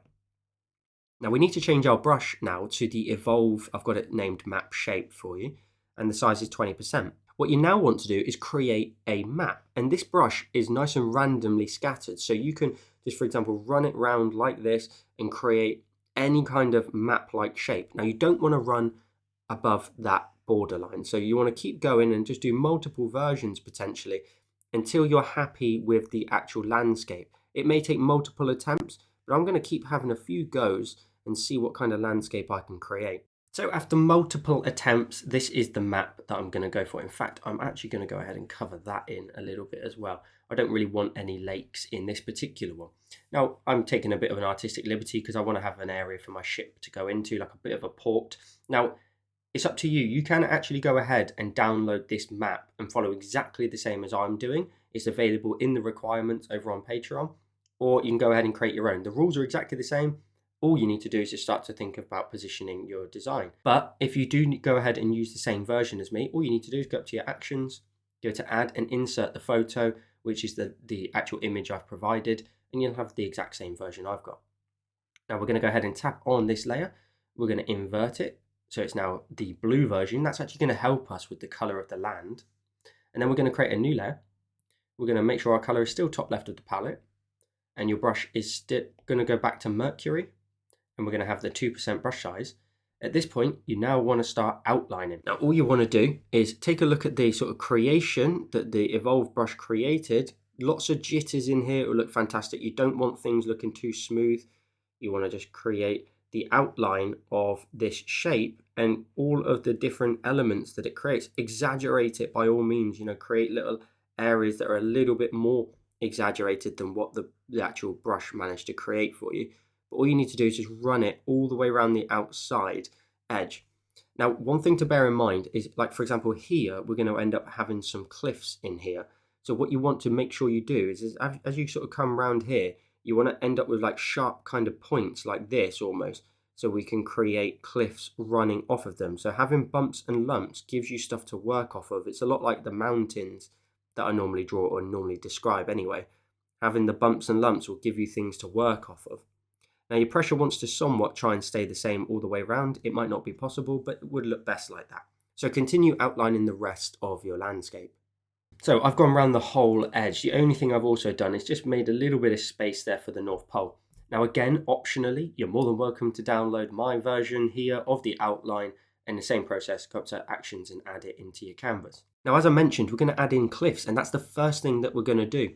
We're going to go ahead and work that in. So you don't have to do all the way around. And we're looking at it from we're looking at this edge here. That's the edge that we can see. We can't add cliffs to the top edge because it's rolled around. We can't see it. So from the edge of, say, a point like out here, you want to create like a vertical line down and vertical line down. So just creating cliff edges. You can find areas there within your map outline. That'll look great. You know, lots and lots of cliff edges. And then occasionally you want to start thinking about, okay, where do I want this sort of cliff edge to go to? Like, do I want it all to continue all the way around? No, because we want to have a port in here. So we want those cliff edges to probably start to get a lot smaller. So as I make my way into what will be my port, I'm going to start thinking, okay, cool, let me start to make these lines shorter in distance to the point where they kind of almost disappear here. And now at this point, I've got all of my cliff edges down that side. Then we can go ahead and create the sea that goes along with it. So all you do is just wrap it round like that, and that's it. Light pressure into heavier in the middle, and then light again on the outside edge. So you're creating all these kind of curved shapes to show the kind of water wrapping round the cliff edge, like this. And that just helps. It gives you that kind of outline effect that we want. So wrapping that round there, wrapping it round, all the way round. So you're looking for the edge, wrapping it in that way, wrapping it in this way, and then wrapping it around there too. And then as I get closer to here, we want to, again, make sure we try and sort of keep it very, very close to the edge so that that's a very sort of flat area. And we've got awesome cliff edge happening up there.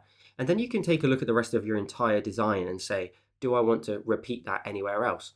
Do we want the right-hand side over here to have some cliff edges? I think we do. So we can go ahead and draw in some more. We can run off these points. So we're looking at the points that's sticking out, you know, like anything like that is a perfect little spot. And we can go ahead and make a fairly large one there maybe. And then again, you kind of want to think about, well, where do I want it to start to slow? Like where do I want to show that the cliffs all come to an end? So lots and lots of wobbles coming down at quite steep angles. And to be honest, this will make your map look really, really cool. So I would urge you to spend a little bit of time trying to factor this in, if you can, into your the edge of your map. And again, similar process. Then all you do is just wrap the sea around it. So that gives us the indication of how tall it is as well. You wrap the sea around here. We're not going to necessarily be done with the sea just yet. This is the cliff edge, helps us define the map a little bit more. We'll move up and around here, like so. And we've got to wrap a fairly large one there. That sticks out way in front of the others. A couple of little curves in there. Another little curve under there. Another one there. And again, you can't go to the top edge. The top edge needs to stay fairly sort of simple up there. We do, though, get the option to add in like very simple elements that sort of explain that this is water.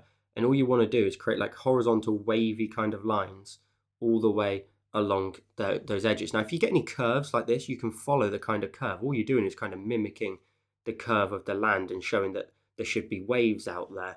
And you can go like roughly like 2 to 3 deep on the lines. So this is what we're trying to kind of come up with for these outer edges. And to be honest, most of the time you want those lines to be like horizontal at the top, just to show the curve of water being flat. But occasionally a few lines that also show the actual land as well will look really, really nice. So let's keep going all the way up and over the top. Lots and lots of wave details. These are all those little details that look amazing. Now, the details closer to the land will look best, but as you get a little bit further out, you can do occasional little lines just to show that the waves kind of fade off a little bit. Like we don't want them to be too detailed all the way out. And even down here by our sort of water's edges, you're going to kind of mimic the lines you've created for your cliff edges and just kind of create even more little lines and dashes in here just to show the water. You can create a couple more like treading a little bit further out here. Lovely. We'll add in some in there too. A little bit of something in there. And we're going to leave this area here because we want our port and our sort of boat to sit there. So potentially we might have to undo a few of those elements. And I'm just creating additional wavy lines to indicate on this map that there is water in this area.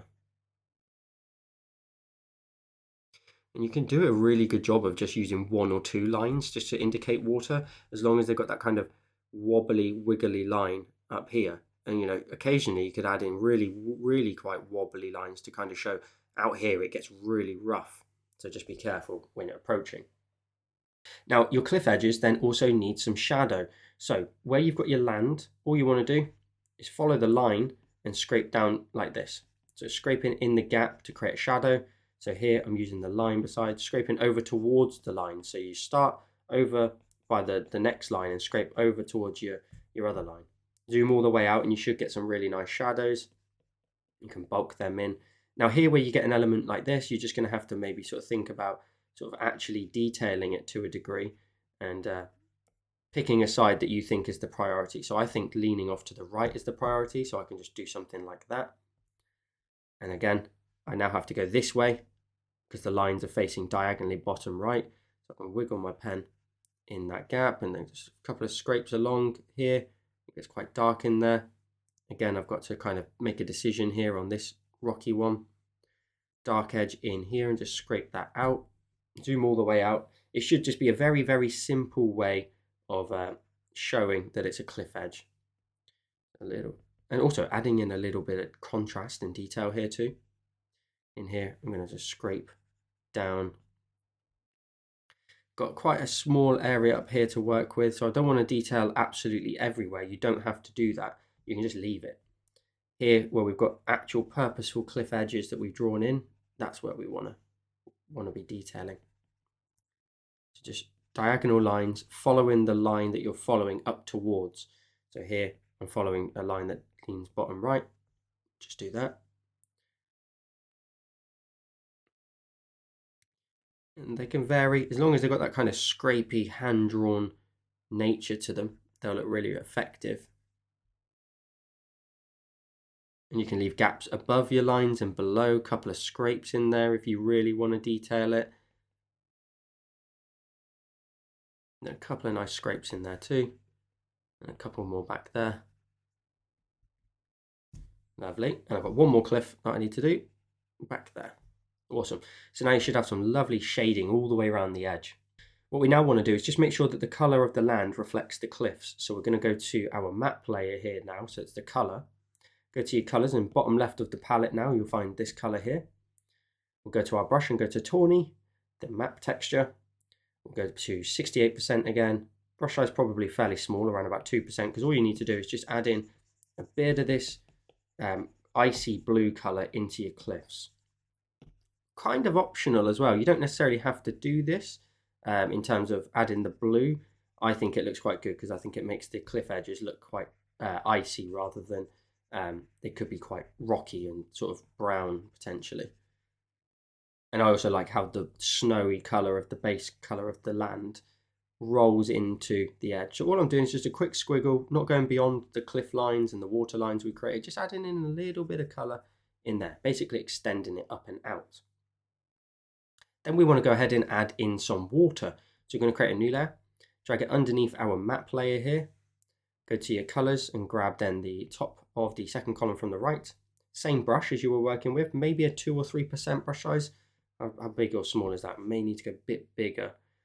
And then you want to go round the edge of your land, really light pressure, and hopefully in one brush stroke as well. You don't want to sort of let go ideally, because the more you cover over the color, the more color you're going to introduce. So let's go along the edge up here, all the way around the edge of our land. Now you can make this go a little bit wider, because in a minute we're going to add in an add layer version of this brush that's going to help the outline of the map really pop out. But adding in color into this design, especially at this stage now, it already helps the whole design come to life. All of the different sort of elements to this landscape, the water around it, and how it just flows all the way around the edge. And potentially I could set my brush size about 8% and lower the opacity to like 45 and just add in a splash more blue in there and maybe a little bit there at the top just to fade that out a bit more. Then if we go back to 68% opacity, probably down to around about 2 or 3% brush size. If we go back to our layer and create a new layer, tap on it and set the blend mode to add. And then we go ahead and bring the opacity down to around about 65%. You're then going to want to go ahead and follow your cliff edges. So I'm going to go even smaller than that, 2 to 1%. I'm going to go along the edges here, just brightening that up. So I'm going along here in the gaps, all the way around the top. And this will give our map a really beautiful outline as well. Like it will help everything just pop. And this is where, to a degree, we're taking Procreate artistic liberties, and that's perfectly fine to do. We're just having fun, making it look really nice, really quite pretty as well. So there we go. We'll just go all the way around. It's quite quick and easy, and it should make your map really pop. Just following all the way along. Making sure I follow all my water's edge, all the way into here as well. Just so again, that also gets that vibrant pop. So we're underneath the cliff edges, and we're just in the water. There we go. If we zoom all the way out, you've now got this awesome glow around the outside. So now comes the fun bit. We can now start adding in our elements. So you can grab your water, your map, your outline. You can group them together if you want to. You can rename this and just call it map. Let's just call it map, nice and easy. Let's collapse the map group down. We can open up our buildings, turn them on, and now we can just simply go to work on populating our landscape. So let's go ahead and grab Santa's house. Grab our cursor. I'm going to move his house right up to the north, right up there, up towards that sort of point there. I think that'll do. Let's tap on our cursor when we're done. And again, we're just going to keep moving every single part. So let's start at the top of the group. I've got my boat. I'm going to move that into here. Now, to be honest, the boat looks a little bit large and a bit larger than necessary. So I'm going to scale it down in size just a little bit to fit it into this kind of space here and tap on my cursor when I'm done. I'm then going to go ahead and grab the next one down. It's the North Pole. I'm going to grab my cursor and I'm looking for the center of our grid, which is going to be here, just so it's nice and central. And then I'll tap on my cursor when I'm done. Going back to our layers, the next one is the elf's Christmas tree. Grab my cursor. I'm going to position this one just next to the North Pole because we're going to do a little bit of the work with the houses in a second. Let's grab our next element, which is the house, the elf house. We'll grab it. We'll move it into position over here for a minute and then tap on our cursor when we're done. Next element is the reindeer retreat, it's the barn. So I'm going to grab my cursor and just move that. I want that up into the top area here. I reckon around about there looks about right. I don't want to get too close to the text, mind. I'm going to move it down just a tiny bit. Let's then find our next one. The next one is the factory. I'm going to move the factory straight into here. I'm going to grab my next one. It's the post office. The post office can go down here at this sort of southern area. And the final one is the airport. I'm going to grab my cursor and I'm going to move that over here as well. So we've got a spread of our elements here. Now, the other thing we have to factor in a minute is we're going to want to add labels in here. Now, let's do that. Let's actually collapse the buildings down. Let's create a new layer.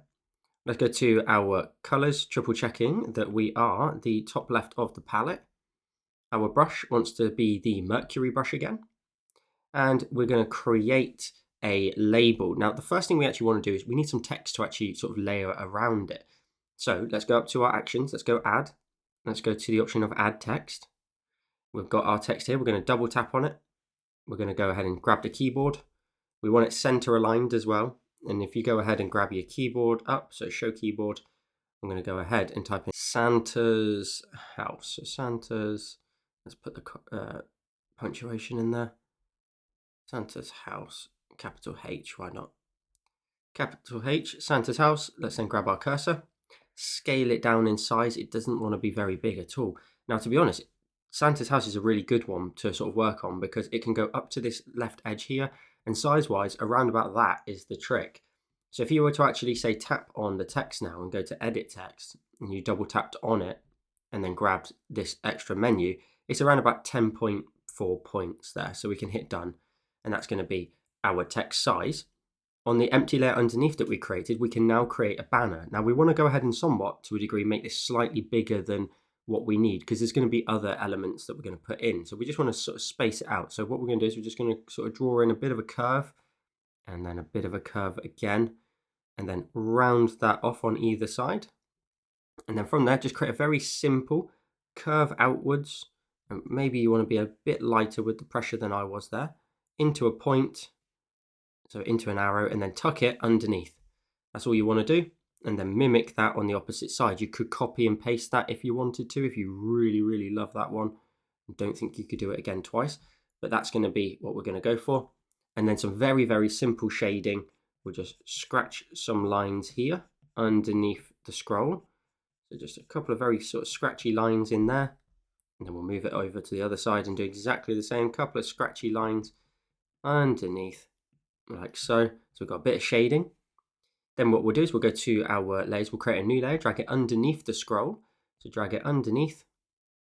We'll go to our colors. So basically the same sort of scenario we did before. We'll go ahead and grab the the bottom of the far right column, and we will color in the entirety of the scroll itself.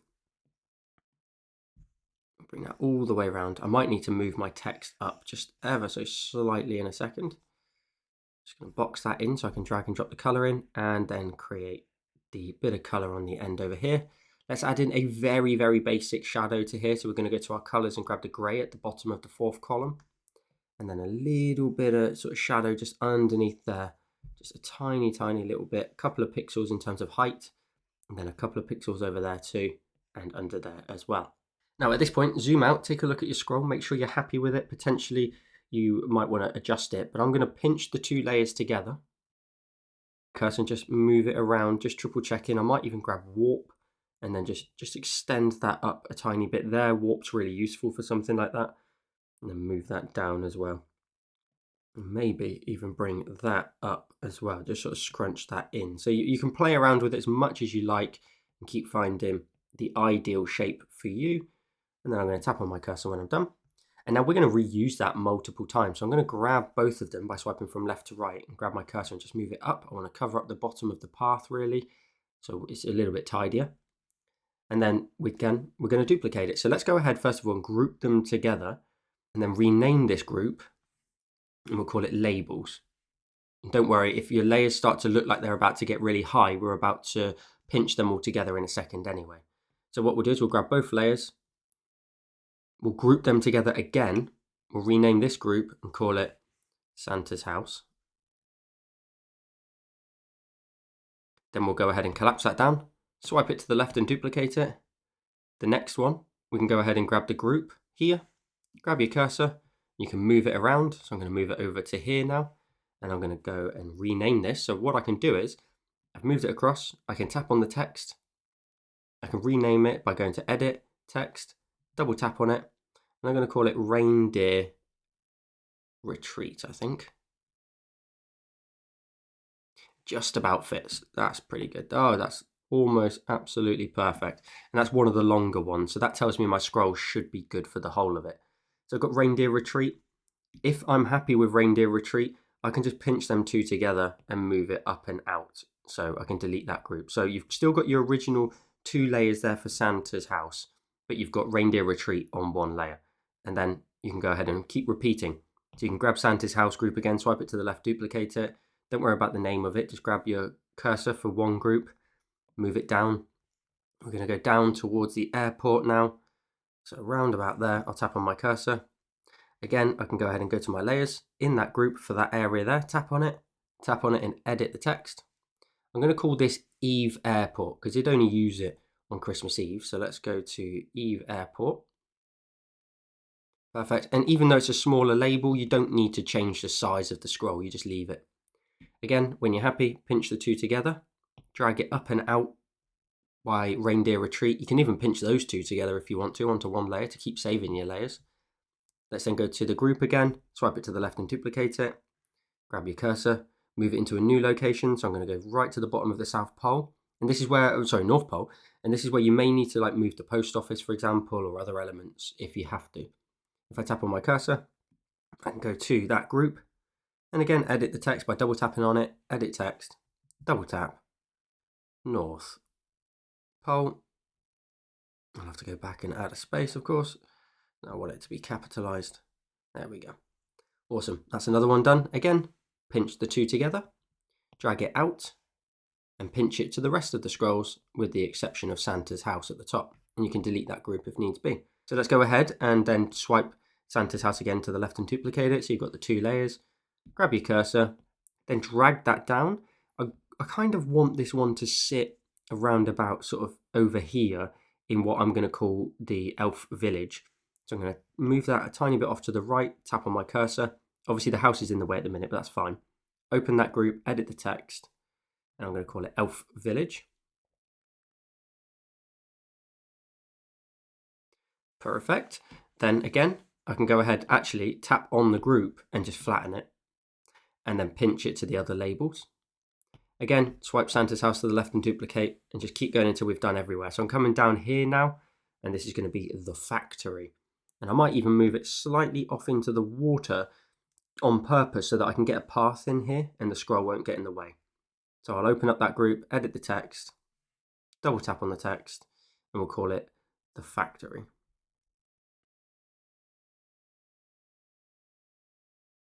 Lovely.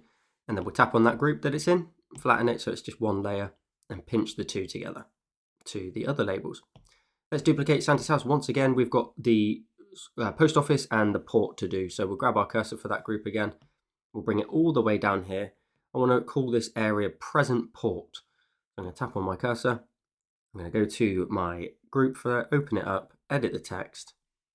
We'll call it present port. And then we'll go to our layers. We'll tap on the group, flatten it. So it's the same process over and over again. We've got one more to do though, so we swipe it to the left and duplicate it. Grab your cursor and just bring it down and move it down in front of the post office or above, either. Totally up to you, where you think looks nice. I'm going to move it just a bit closer, tap on my cursor, and again in that group, edit the text. We'll just call it post office, nothing fancy with this one.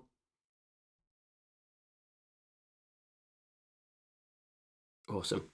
And then go to the layer, tap on the group that it's in and flatten it. And again, pinch it to the rest of the labels. So all of your labels now should be in their correct places. We should nicely be laid out across all of the map. What we can then do is the Elf Village, because that's going to be quite an important area. So what I'm going to do is I'm going to go ahead and grab a few of the actual elf houses here. I'm going to swipe it to the left and duplicate it. Grab my cursor and then move it down and in front. So I want a stack of 3, and I want 3 repeating right next to each other multiple times. So I'll tap on my cursor when I'm done. I'll then go to my layer. I want the second one out of the 2, so the one that's slightly in behind. Swipe that to the left and duplicate it. Grab my cursor and move that, and then maybe like spaced up slightly higher, and then tap on my cursor when I'm done. Then what I'll do is I'll pinch my elf houses together, or if you want to and you've got the layers available, swipe one of them at least to the side and duplicate it and turn it off. It's like a backup. You can even rename it backup if you want, because obviously if you compress them all into one layer, you're a bit sort of messed up if you need to cut it out. So leave one and then pinch the other 3 that are visible together. So you've got a trio of houses. What we can then do is swipe that to the left and duplicate it. Grab your cursor. We can go ahead and I think we might even need to scale these down. So we'll grab uniform, scale them down ever so slightly, and we can sort of put them around our sort of design here. So I'm going to pop one set there, swipe them to the left and duplicate them. I'll put another set up here, and I want them to all sort of somewhat be around our sort of Christmas tree. Grab another set and move them over to say here, and then tap on my cursor. And then what I want to do, just for a bit of layering, I want to grab these houses here. So they were the original 3, these ones here. I'm going to grab the layer for that, and I want to move it in front of my labels. So I'm going to move it up and in front of the labels. So it just wants to sit in front like there. Then grab my cursor and just move that down, just so that there's a fun little element of kind of like depth to it. Maybe scale them down as well so it matches with the rest. So the smoke just sits in front of the label. I think that looks really cool. So we've got a little elf village coming together. You could even go ahead and add another one out here, but don't add too much for the minute because you want to have space to add in other elements that we're going to do. Now I mentioned a path. So what we'll do is, if you're happy with your village of your elves there, you can go ahead and pinch them together. I would keep your backup just in case. And then you can go ahead and collapse that down. We then want to go ahead and in front of our little elf houses there that we created, so underneath your elements at the top, create a new layer. Color still wants to be top left of the palette. Your brush wants to still be the Mercury brush with a 2% brush size. We can now start to sort of detail in how we're going to go about sort of getting around here. So as you have a location or a crossroad, I would put a little dot. So you've got there, you've got, let's say, the factory as well, which I'm going to put a dot for here. It doesn't necessarily have to be underneath. We've got Santa's house, so I'll put a dot up here too. I've got the North Pole, little dot there. I'll put the post office here, reindeer retreat here, and another dot here. And that looks as if that's all of our locations. Then what you want to do is start to plan out your route. Now here, I'm going to end up adding a forest. So I'm going to have to send my little villages, my little elf village all the way around here and then up towards that point. I'll get rid of that last one, make that one slightly longer. And then we'll run a coastal kind of path all the way round, down, just creating little dashes down towards that dot. And then you can go about sort of planning out how, it all navigates. Very simple one here, 2 dots to get to the post office. You can then run that in behind there, down towards that point. You could then actually sort of pivot that, and because that's in the way, that's fine. We can run that into the elf village, which could also have a dot there as well. And potentially you can get to Santa's from the elf village as well. So this is where you can have some real fun connecting them all together. We want to get to the airport, so that's going to have to be this way, down here too. Now again, I want another forest here. So I don't think we're necessarily going to be able to put too much of a path here unless it runs just north of our little village there that runs all the way to that little dash. So that should be everything all connected together. We've got our pathways. As I mentioned, let's add in those forests. So we're going to go ahead and go down to where our buildings are. I'll create 2 new layers and swipe from left to right and group them together, and we'll call it trees. We'll rename the group and call it trees. The top layer out of the 2. Now you want the same color and you want the same brush. You just want to make sure that the size is back down to the 1% brush size. And we're going to draw in Christmas trees. So this is how they get the wood for everything in the North Pole. So you want one frontal kind of Christmas tree. And then from there, you can go ahead and kind of learn to sort of stack them in behind each other. So a little something like this. You could create just a point and then draw in the right side of another tree. So the ones at the very front are going to give you the sort of, what is this space? It's going to tell us, oh, this is a forest area. And then the ones that are slightly further back, all you have to do is just create these little points to show the tops of some trees. We've got a forest area here, perfectly situated right next to our factories. So they've got resources available to them. And then you can go all the way over here, create a little Christmas tree.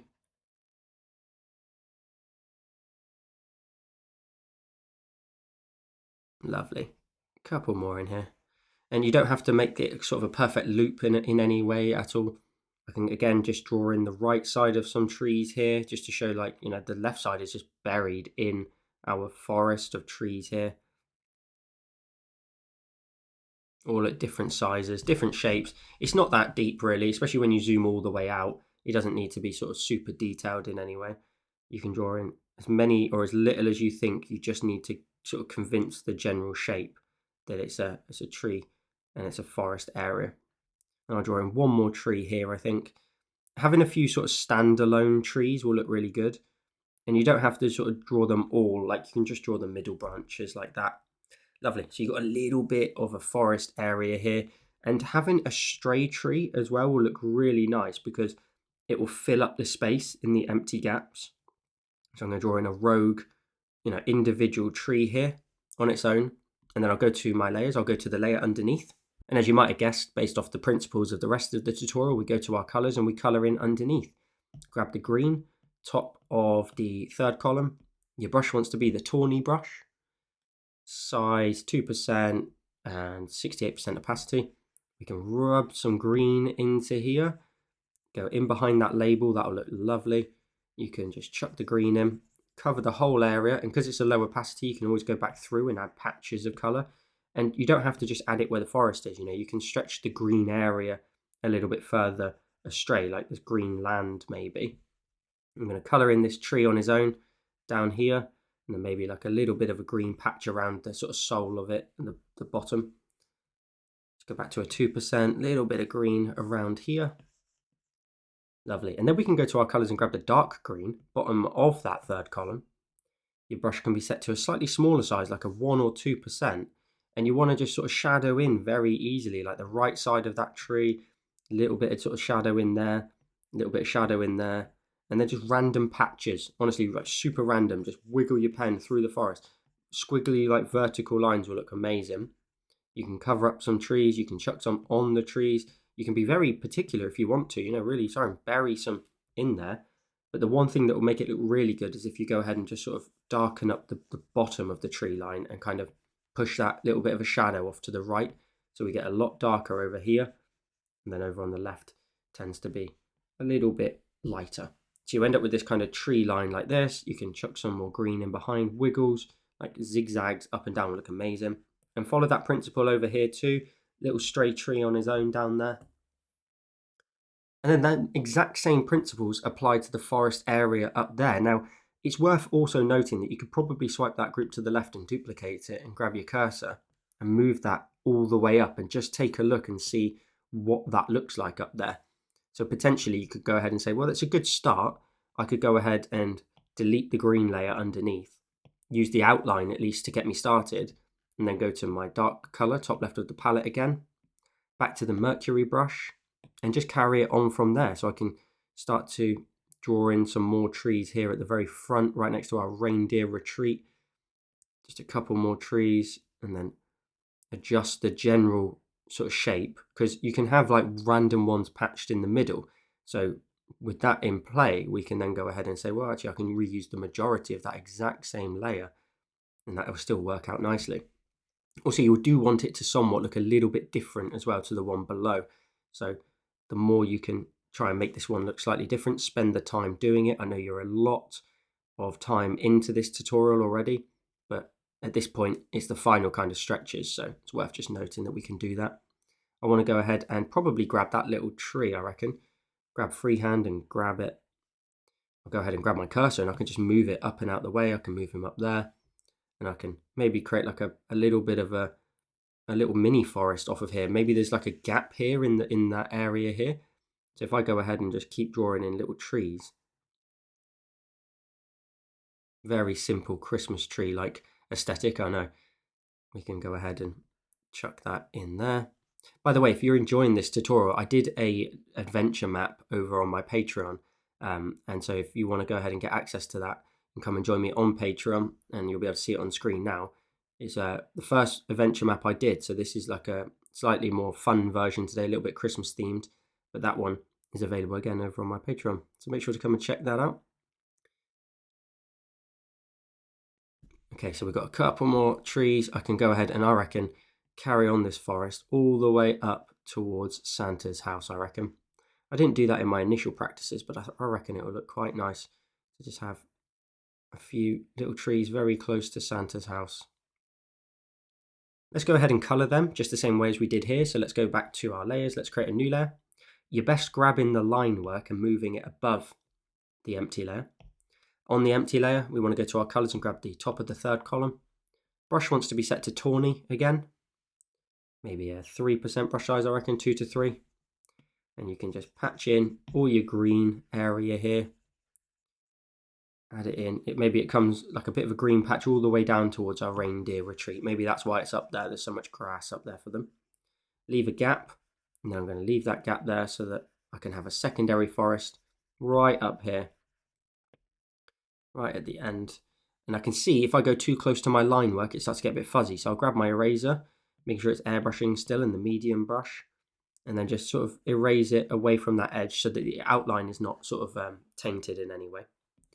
I'll go back to my brush, set the colour in, patch it over, dragging out the colour, creating a little pathway. That's really nice. Then go to our colours and grab the bottom of the third column. brush size like a 2%, random allocation, totally random, wiggles, squiggles, lines, all sorts. Grab some trees. Again, the only important thing to do is just start to shadow over here on the right hand side, really. That's about it. Yeah, make it quite dark in there. You can darken up some areas of the trees and the forest, dashes and taps and scrapes just to really add some more color and depth into that forest. So again, follow those principles. Random allocation at the front, a couple of dashes at the top, wiggles and squiggles and lines. Again, most important thing is just dragging out that shadow on the right hand side, just creating a little bit of shadow in there, bit of contrast. Lovely.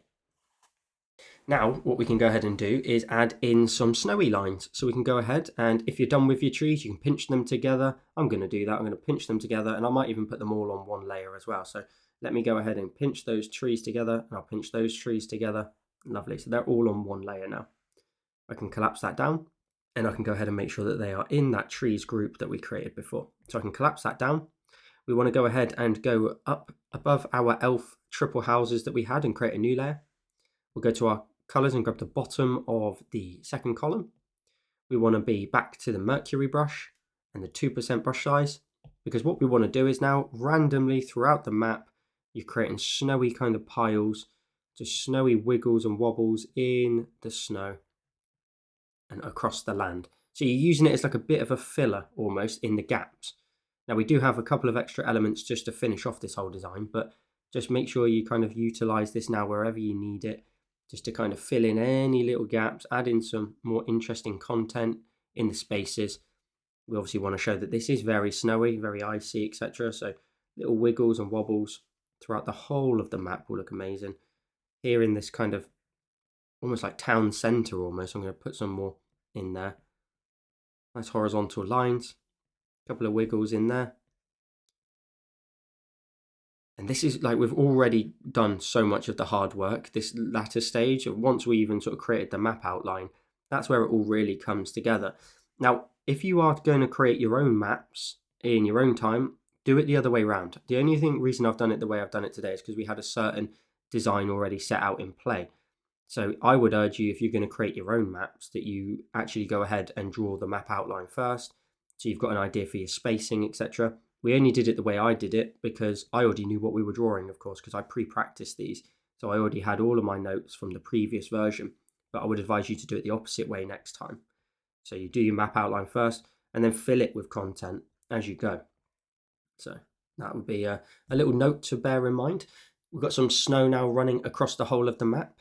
Now, earlier on at the very beginning, I got you to, well, not beginning, but after we did Santa's house, I got you to create a candy cane right at the very top. Now, if we turn that on, it's right down here. This is where we created it. I'm going to actually pop it just here. That's perfect.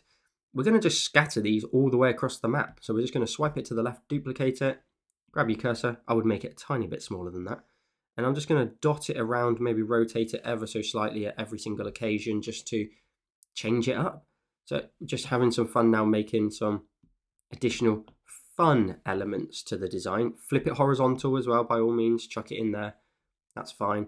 And just keep scattering them. I'm just duplicating them at random and then putting them all the way around the map in some of the gaps, basically. So I can flip that horizontal. I could probably move it so it hangs over the edge of the land.